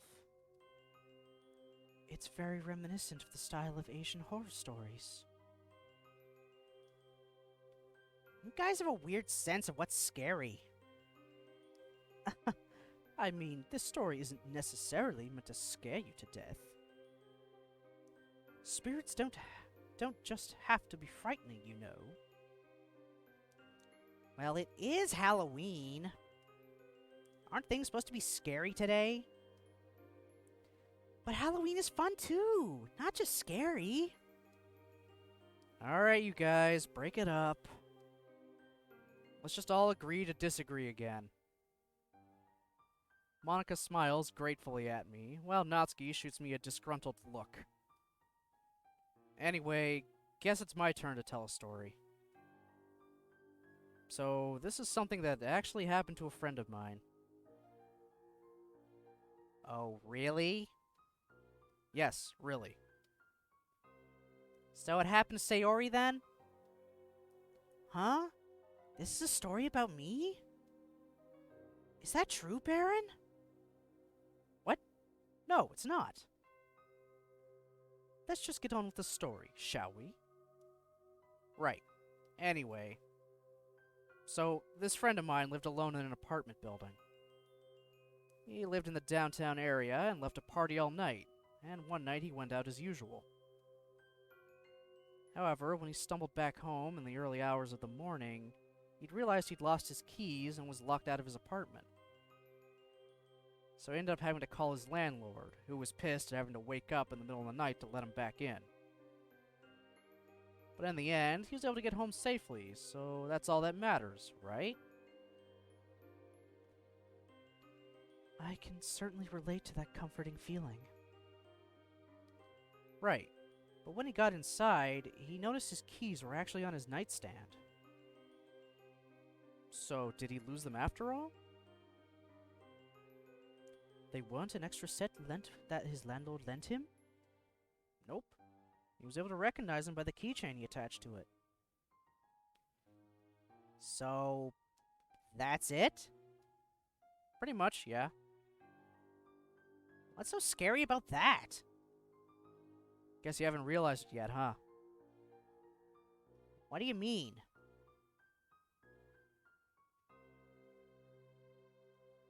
The apartment was locked when he got back, right? Yeah, I got that part. But his keys were still in the apartment. So, how do you suppose he locked them in? Huh? Someone must have gotten into his apartment, placed them inside, then locked the door themselves from the inside. And the only set of keys were my friend's and his landlord's, so... Whoever it was who brought his keys back was still in the apartment when he got home. That is kind of simple little things like that. You don't even have to just the story. I like stories like that where it's just like the dawning of realizations. Like, oh,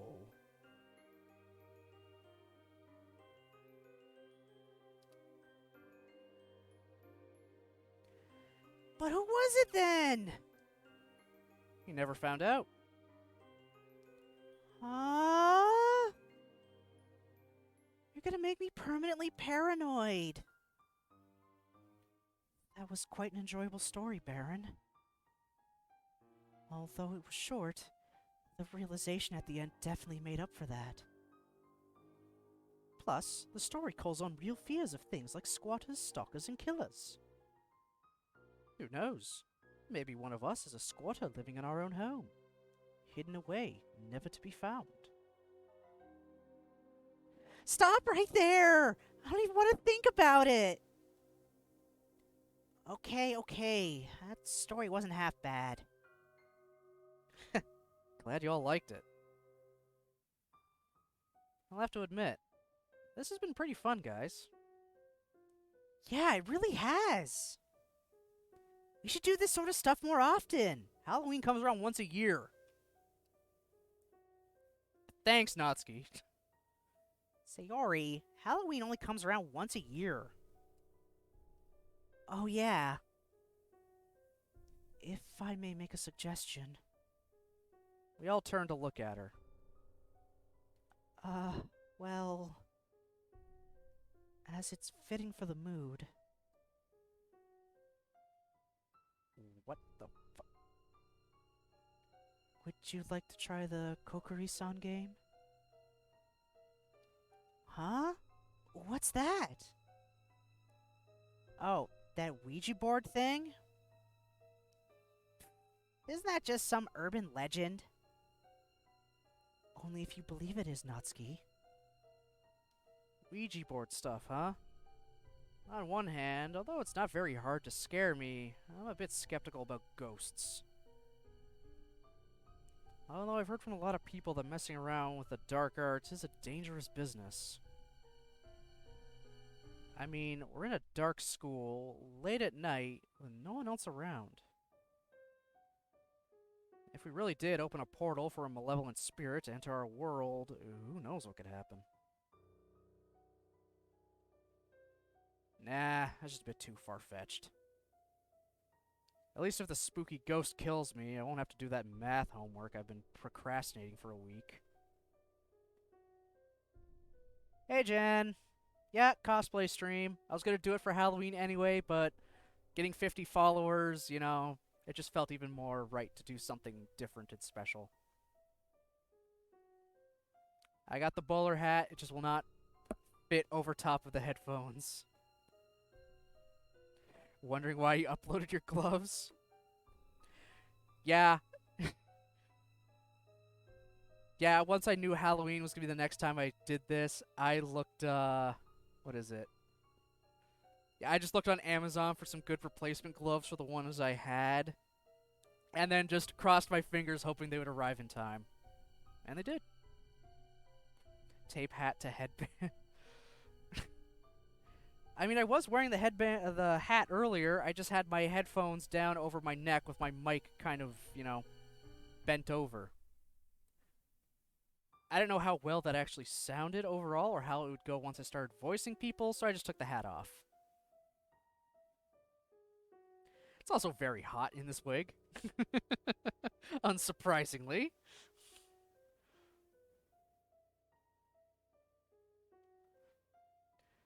So yeah, I've got 50 followers. Hallelujah. I'm just waiting for the build a community achievement to finally actually pop. So at least I get that part done. And then it's just working on the really hard one to, go from there.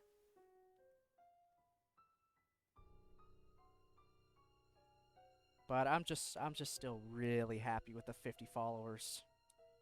Like, really happy.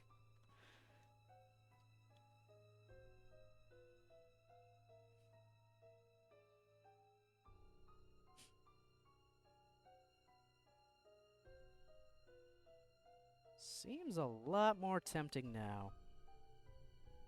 Oh yeah, and how's work going, Jen? It's just more gray screens, right?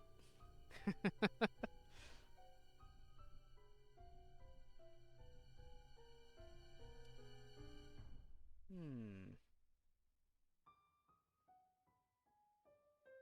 No gray screens today? Huh. Interesting.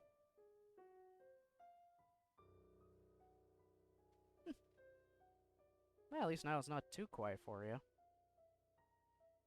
Though now you don't get catch up on music.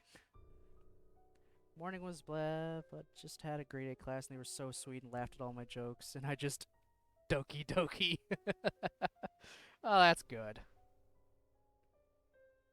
I'm glad to hear.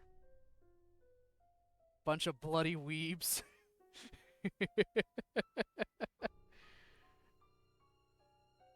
What else is new? Everyone's slowly becoming a weeb now.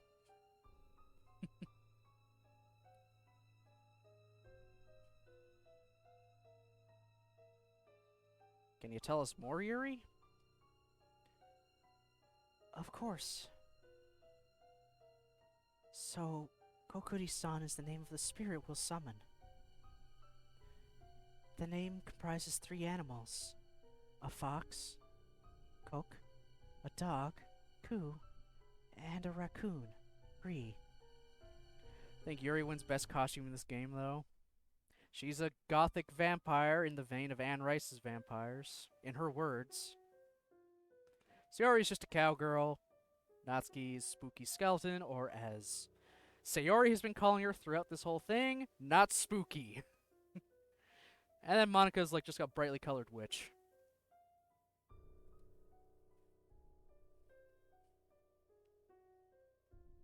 Each animal represents something different. For example, the dog is loyal and protecting, while the fox is a trickster or a teacher. You can ask Kokuri-san different things. You can ask who loves you, whether you'll become rich, etc. Hang on. You can ask it anything? A devilish smile crosses her face. Why don't we ask Kokuri-san when we're gonna die? Yuri looks aghast, nervously fiddling with a strand of hair. Natsuki, there are questions you shouldn't ask, and that's one of them. Nah, come on, Yuri. This is the perfect time for it. I don't think you realize what you're getting into. There are many stories of people messing around with spirits, all ending with awful consequences. Ah, come on, Yuri. Besides, it's part dog. If it's just trying to possess someone, you can just throw a stick for it.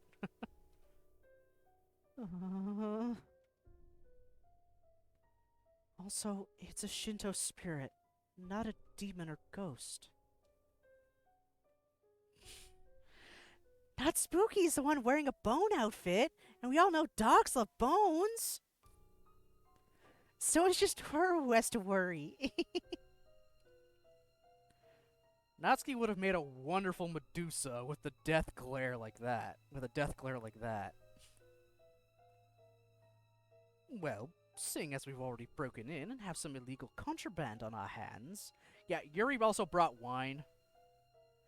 None of us are gonna drink it because it's a bit much. But yeah, Yuri just brought a bottle of Chianti. That seems to be a thing in a lot of mods and fan fictions. Yuri just happens to always bring a bottle of wine. I don't know why, but I'm okay with it. She shoots a wink at Yuri, who ducks her head down, blushing.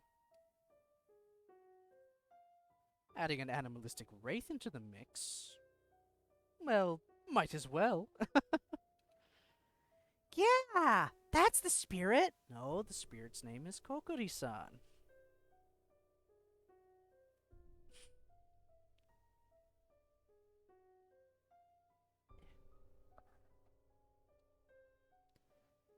Okay then. Let's begin the preparations. With the ritual set up and the candles dimmed, we're ready to go. We also had to open a window, which, according to Yuri, allows the spirit to enter and exit.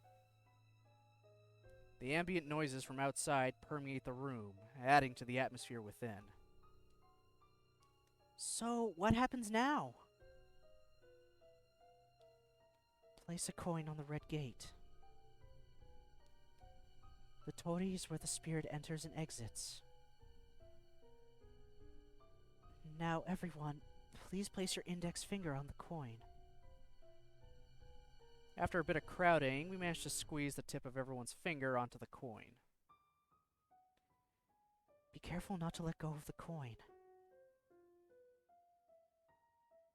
What happens if we do? Please don't. Fine, fine. Let's get on with this already. Alright. Yuri visibly composes herself and continues. Kokuri-san, Kokuri-san, if you're here, please move this coin. At first, nothing happens. Just as Natsuki thought. A silly urban legend. No way. There's no way the coin just moved. My eyes have to be playing tricks on me. The coin, initially on the red torii, slowly slides across to yes. Oh! Did you guys see that? Even Natsuki's in a state of disbelief. Alright, who did that? Real jokester you are. Very funny. The crickets outside can be heard clearly in the silence that follows. No one steps up to claim responsibility for the coin's movement. Wow, so it's gonna be like... So that's how it's gonna be, huh? Whoever it was, just tell us already. More crickets. Fine. I'm not bringing cupcakes anymore until someone admits to it. But not spooky! And stop calling me that! I bet it was Yuri. She was the one who suggested this. Me? I would never... I guess Yuri is a scaredy cat. It wasn't me either. Yeah, Sayori's a scaredy cat too. So that leaves Baron and Monica. Natsuki, have you considered that maybe, just maybe, it really is Kokuri-san who moved the coin? Yeah, right. There's no such thing as ghosts. Kokuri-san is a spirit, not a ghost. Same difference. Well, all I have to say is I didn't do it. Natsuki's skeptical glare causes me to hurry on. But I know there's got to be some sort of scientific explanation for this. I can't seriously be witnessing the paranormal, can I? Okay, Einstein. What's your scientific explanation for this, then? I'm working on it.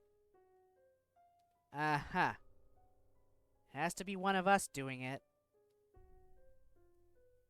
I know. Why don't we ask Kokori-san something that Baron and I couldn't have known?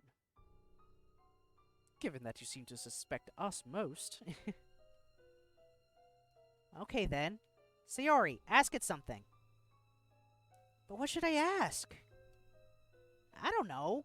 Anything that Baron and Monica couldn't have known. Oh, I know! Kokori-san, Kokori-san! Can you please tell me what I have on top shelf of my refrigerator? Jesus Christ. What kind of question is that supposed to be? Sorry. I guess I'm kinda hungry. The banter peters out as we expectantly watch the coin. Suddenly, the coin jerks a little to the right. Natsuki squints as she scrutinizes each of our faces. Meanwhile, the rest of the girl's eyes seem to be glued to the coin, Yuri's face blanching with each further movement. Everyone seems to await with bated breath as the coin slowly inches over to the letter R. A. Sayori's eyes widen, while Yuri ever so slightly backs away from the paper. The coin carries on moving. R A M E Ramen? They're leftovers. Sayori, you've really got to eat more healthily. But it's so tasty! Should we really be using Kokori-san to answer such frivolous questions? That wasn't frivolous at all! We're proving whether or not it was one of us moving the thing.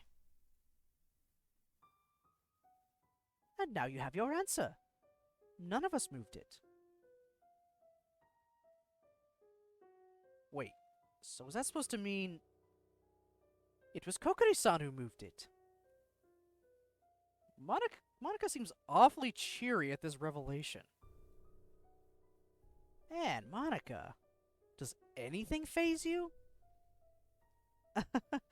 I've just been in much scarier scenarios than this. Plus, I've got to stay confident as the president, you know. I see. So Kokori-san is real then?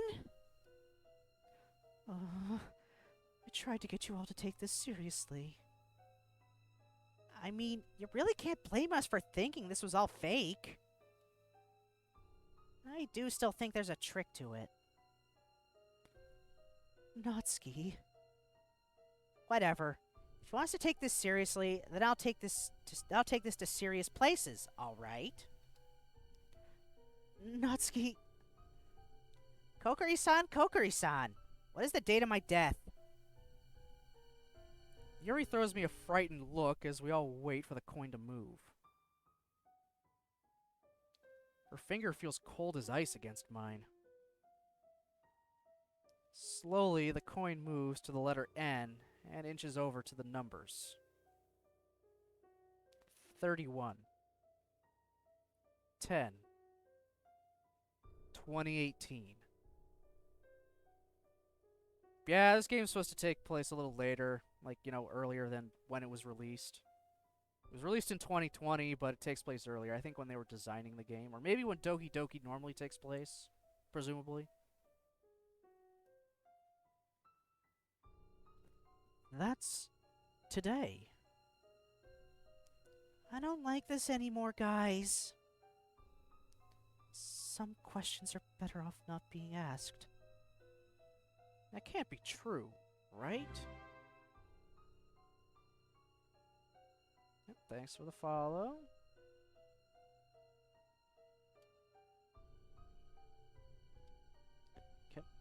Come on, game.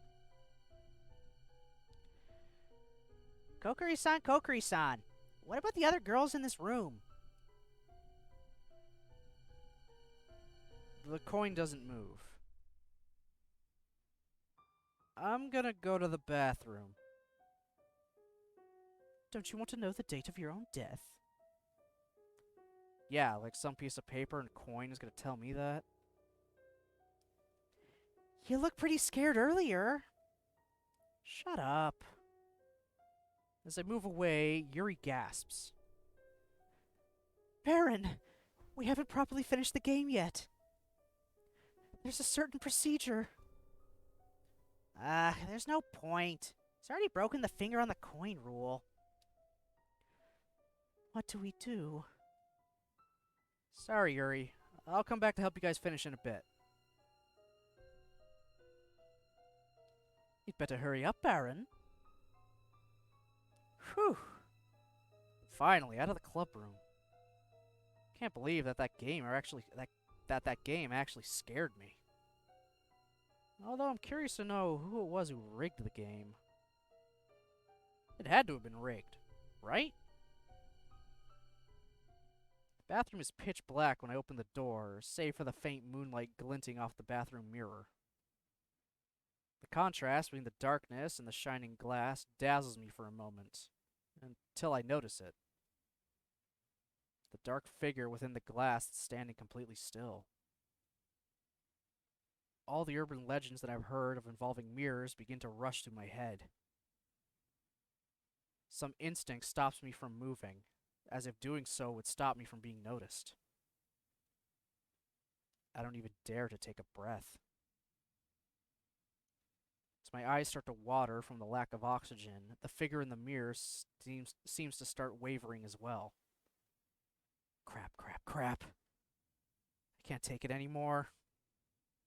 As I bend over to take a wheezing breath, the figure ducks down as well. Huh? Is that my reflection? Scanning my surroundings, I quickly jump to the light switch and flick it on as fast as possible. The fluorescent lights overhead flicker to life, confirming my suspicions. I glare at my reflection and then snort. Luckily, no one else was there to see that. I slam a stall door shut on compulsion, as a sign of bravado to myself, I guess. Cringing at the shockingly loud echoes of the door reverberating around the bathroom, I can't help but remain quiet now. The frigid tap water at the sink reminds me of Yuri's icy hands during the game. I should probably hurry back. That was perhaps the most nerve-wracking trip to the bathroom I've ever taken. I shake my head. Snap out of it, Baron. All these stories aren't real. Ghosts aren't real. It's awfully quiet inside the club room. Wonder what witchcraft the girls are up to now. Stepping into the classroom, a pang of fear and adrenaline shoots through my heart. At first glance, the girls seem to have disappeared. But I quickly realize that they haven't disappeared. They're all collapsed on the floor and desks. Oh, very convincing, guys. Yeah, I totally believe you're actually dead. Very funny. A slight rustling gets my attention. Something in my peripheral vision moves onto the Kokiri-san paper. Curious, I amble over. You should never have come. What? Why is the coin spelling this out? Wait, more importantly, how is the coin moving by itself? My mind flashes back to what Yuri said before I left. We hadn't properly finished the game. There was a certain procedure that we were supposed to follow. But what happens if you don't do all that? Hold on, it's not like ghosts are real, though. Right? They must be playing a prank on me right now. Right? I reach down to shake Monica's shoulder. She's laying prone on the floor, and I can't help but feel dread that her body will be cold. As I start to reach down, I freeze. Are those footsteps outside? No one else supposed to be in the school, right? In a panicked state, I scan the bodies on the floor. All the girls are here, so the footsteps grow louder and louder. They don't sound normal. Almost like they're shuffling, or dragging along. Is this real? Am I starting to hear things now? The blood rushing through my ears is drowning out the sound of the footsteps. Where are they now? I can't tell. Are they close by? Should I hide? How much time until they reach the club room? I can't tell. Crap. I throw myself to the floor, squeezing my eyes shut. The sound of my heart hammering in my chest is almost deafening. Over the drumming of my heart, I hear it. The footsteps stopping right outside the club room. Please don't open the door. As the door rattles open, there's an awful, sickening silence. Until someone or something breathes. Some kind of raspy gurgling. And a low, deep vocalization. Something that sounds off. As if someone had wrapped the sound in a computer program. Warped it. Something completely and utterly unnatural that raises the hairs on the back of my neck. Bow. I feel absolutely paralyzed. My muscles are tensed, my jaw aching from my clenching it shut in nervousness. But if I relaxed, the adrenaline running through my body would immediately give me away with my trembling. As the sweat trickles down the side of my head, I hear it drawing near. Bow. A warm moistness settles on my neck, as if someone were breathing over me. I dare not even breathe. The idea of breathing in the fetid smell of its breath nearly triggers my gag reflex. Am I just imagining this? I can't be. Can I? I can't think of any way this could all just be a simple prank. There's no way any of the girls could have manufactured this, being that it feels wrong to its very core. The temptation to satisfy my curiosity and look at whatever's hovering over me is almost overpowering. But an instinct deep within demands I keep my eyes shut. I can't help but feel a dread that something horrific will happen if I look up. All I can do is pray for this thing to go away. Please go away, please go away, please go away. Maybe this mantra can help me drown out the sheer fear I'm feeling. While soundlessly chanting my mantra over and over in my head, I realize that the room has gone quiet. Suspiciously quiet. It's too soon to move, isn't it? I'll give it 5 minutes until I peek out at the room. Seconds turn to years, turn to decades. I can't tell how much time has passed, but given my panicked state of mind, I don't trust myself to judge time well. It feels like an hour's passed, but it's probably more like a minute or two. Or has it been 5 minutes?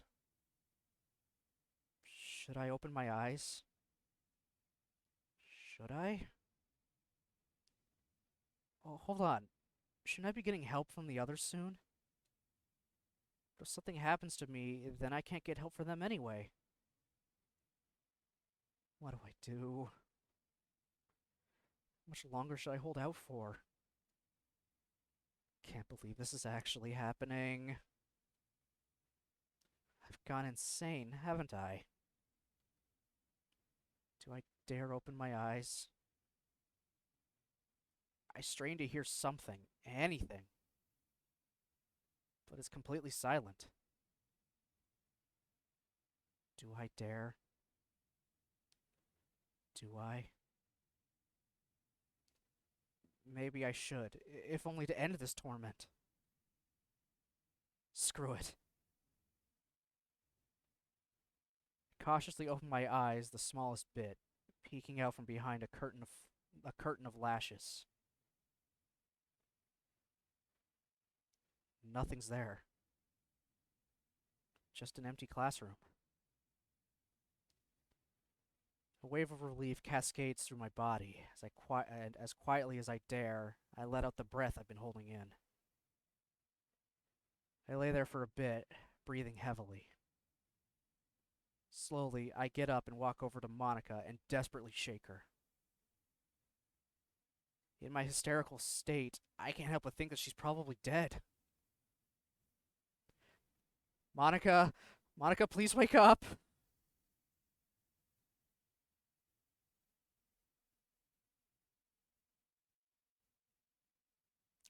Thanks, plane overhead. That's a weird noise that's just kind of screwing with me now.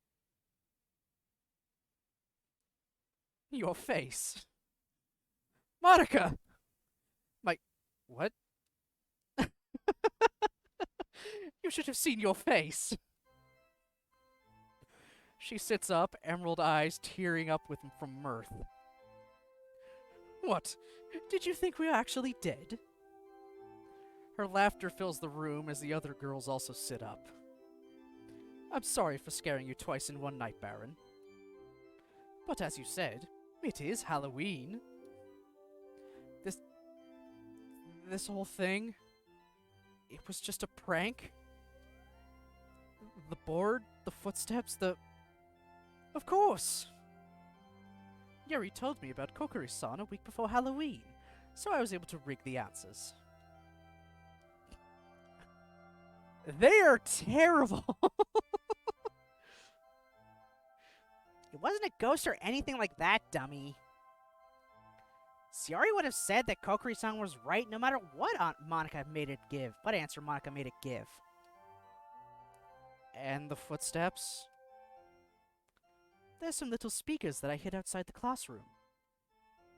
Sayori had the idea to pre-record some footsteps and send them to me so I can make it sound like there was something coming. I sigh as all the tension leaves my body. At least there was a rational explanation for all of this. As the other girls laugh, I can't help but join in. Yeah, they got me fair and square. Okay, guys, I'll admit it. Well played. You got me good.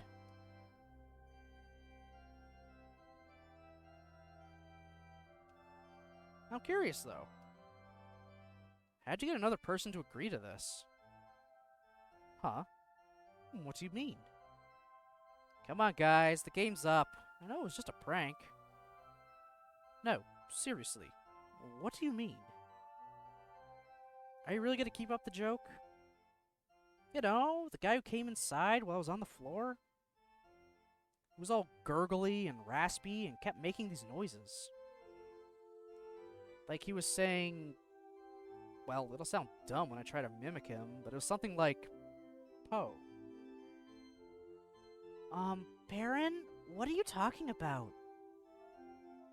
We didn't ask anyone else to help out. After all, we couldn't take the risk of having someone report that we trespassed. Indeed.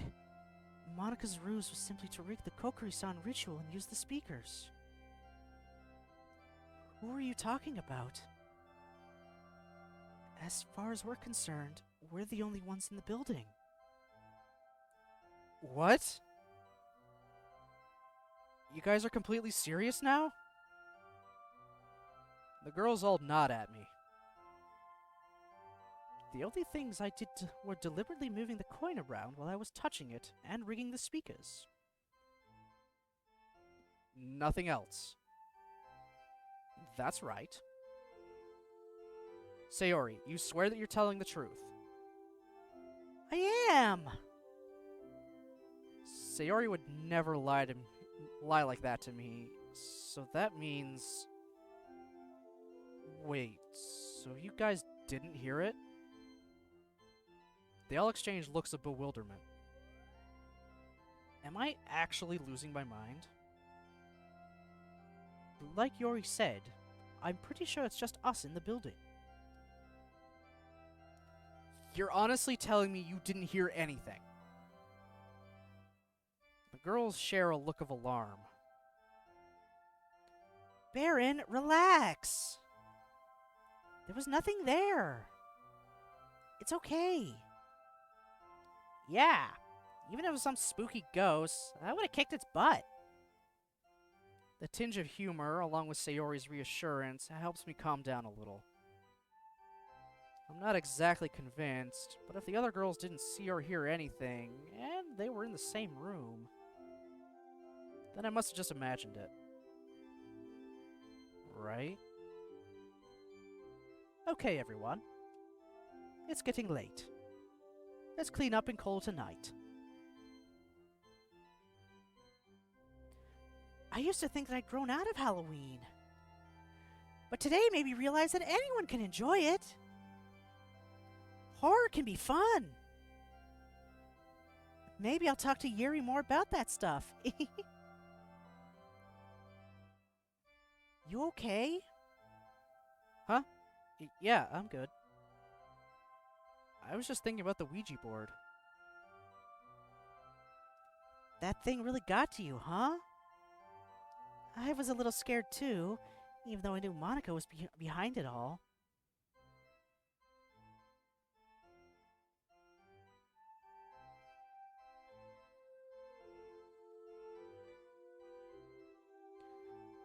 And it's all just for humor.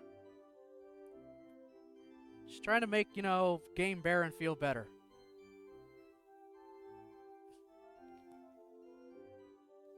Anyway, I'll see you in school tomorrow. Good night. See ya, Sayori. As I turn and walk home, I can't help but laugh. Yeah, those girls got me good. Never saw that coming. And the bit where the coin was moving by itself was really good too. Wait. Monika said that she rigged the actual ritual. Not that she moved the coin around afterwards. Not to mention, there's no way she could have moved it when she was on the floor. The coin, the entity... So does that mean... I take it back. I hate Halloween. Holy crap!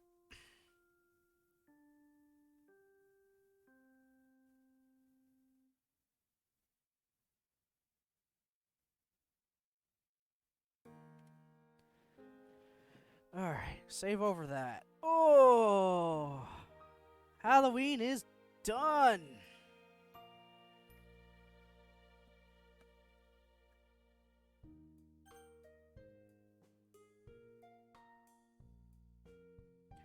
Whew, that was quite interesting, to say the least. Actually got some genuine chills from that. So we'll be now with the blue skies. We're back onto Yuri's route proper, not the fun little Halloween intermission that happens in Act 2.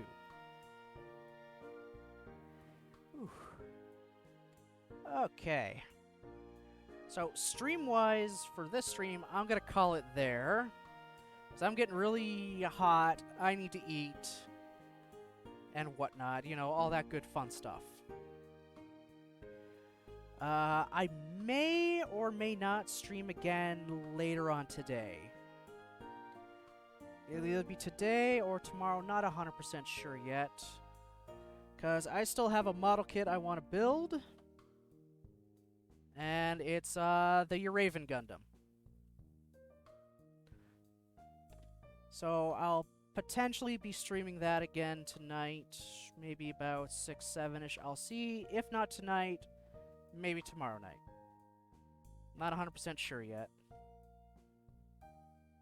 You're just slamming through them. They don't take too long to build. You're gonna run out? Oh, I'm not gonna run out. Definitely not gonna run out.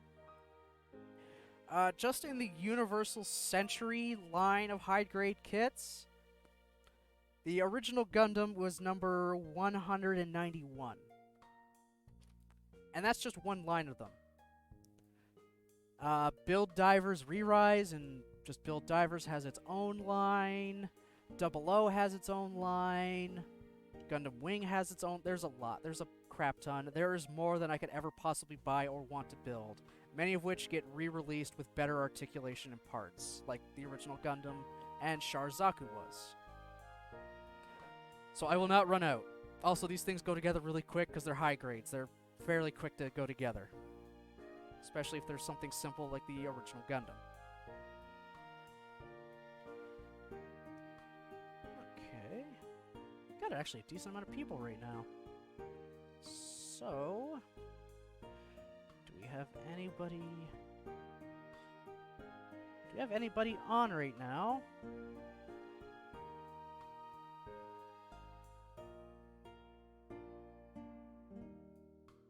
You want to... anyone would want us to potentially raid? Because I don't really have anybody.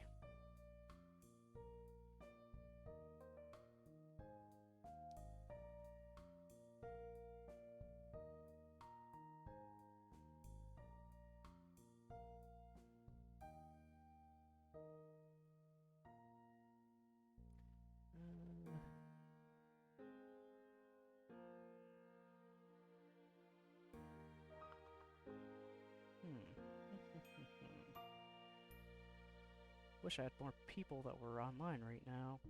All I have is just a bigger streamer.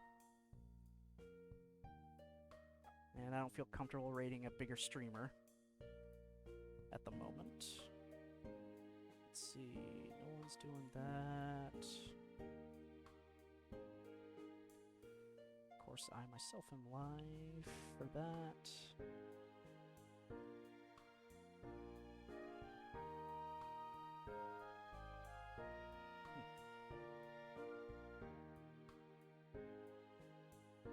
I would love to raid somebody if I could.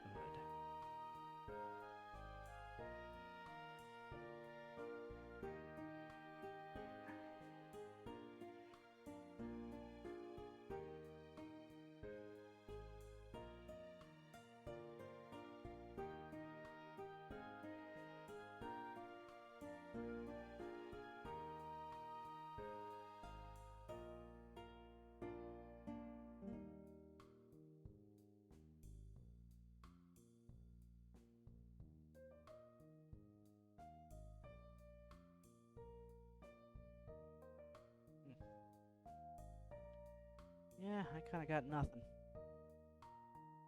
No suggestions from anybody for potential raid?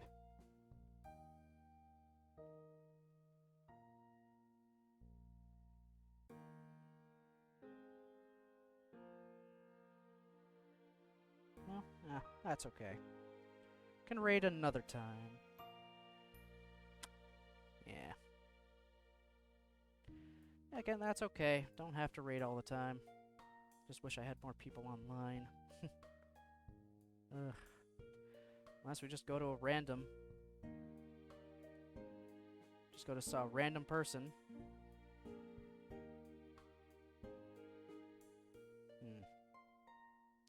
Alright. Not many people on. Yeah. Alright, well, I'll just skip a rate then for today. That's okay. Maybe next time. It's all good. I do stream earlier in the morning too, so barely anyone's gonna be on. Anyway, again, thanks to everyone for showing up, you know, watching, commenting, lurking. The few follows I got, I appreciate that. I'm really just waiting for that that one achievement to pop, just so, you know, it could say it's done, and Twitch would actually officially, in their achievement thing, recognize I've gotten 50. That's just what I want. I want them to, in their achievements, just say, yeah, you got 50 followers, cool. From what I hear, sometimes it takes a few days just for that to actually register. Mostly to check to make sure people following aren't bots. Which is fair, it makes sense. Anyway, again, thanks everybody for showing up. Hope you have the rest of the day, the rest of a good day. See y'all next time.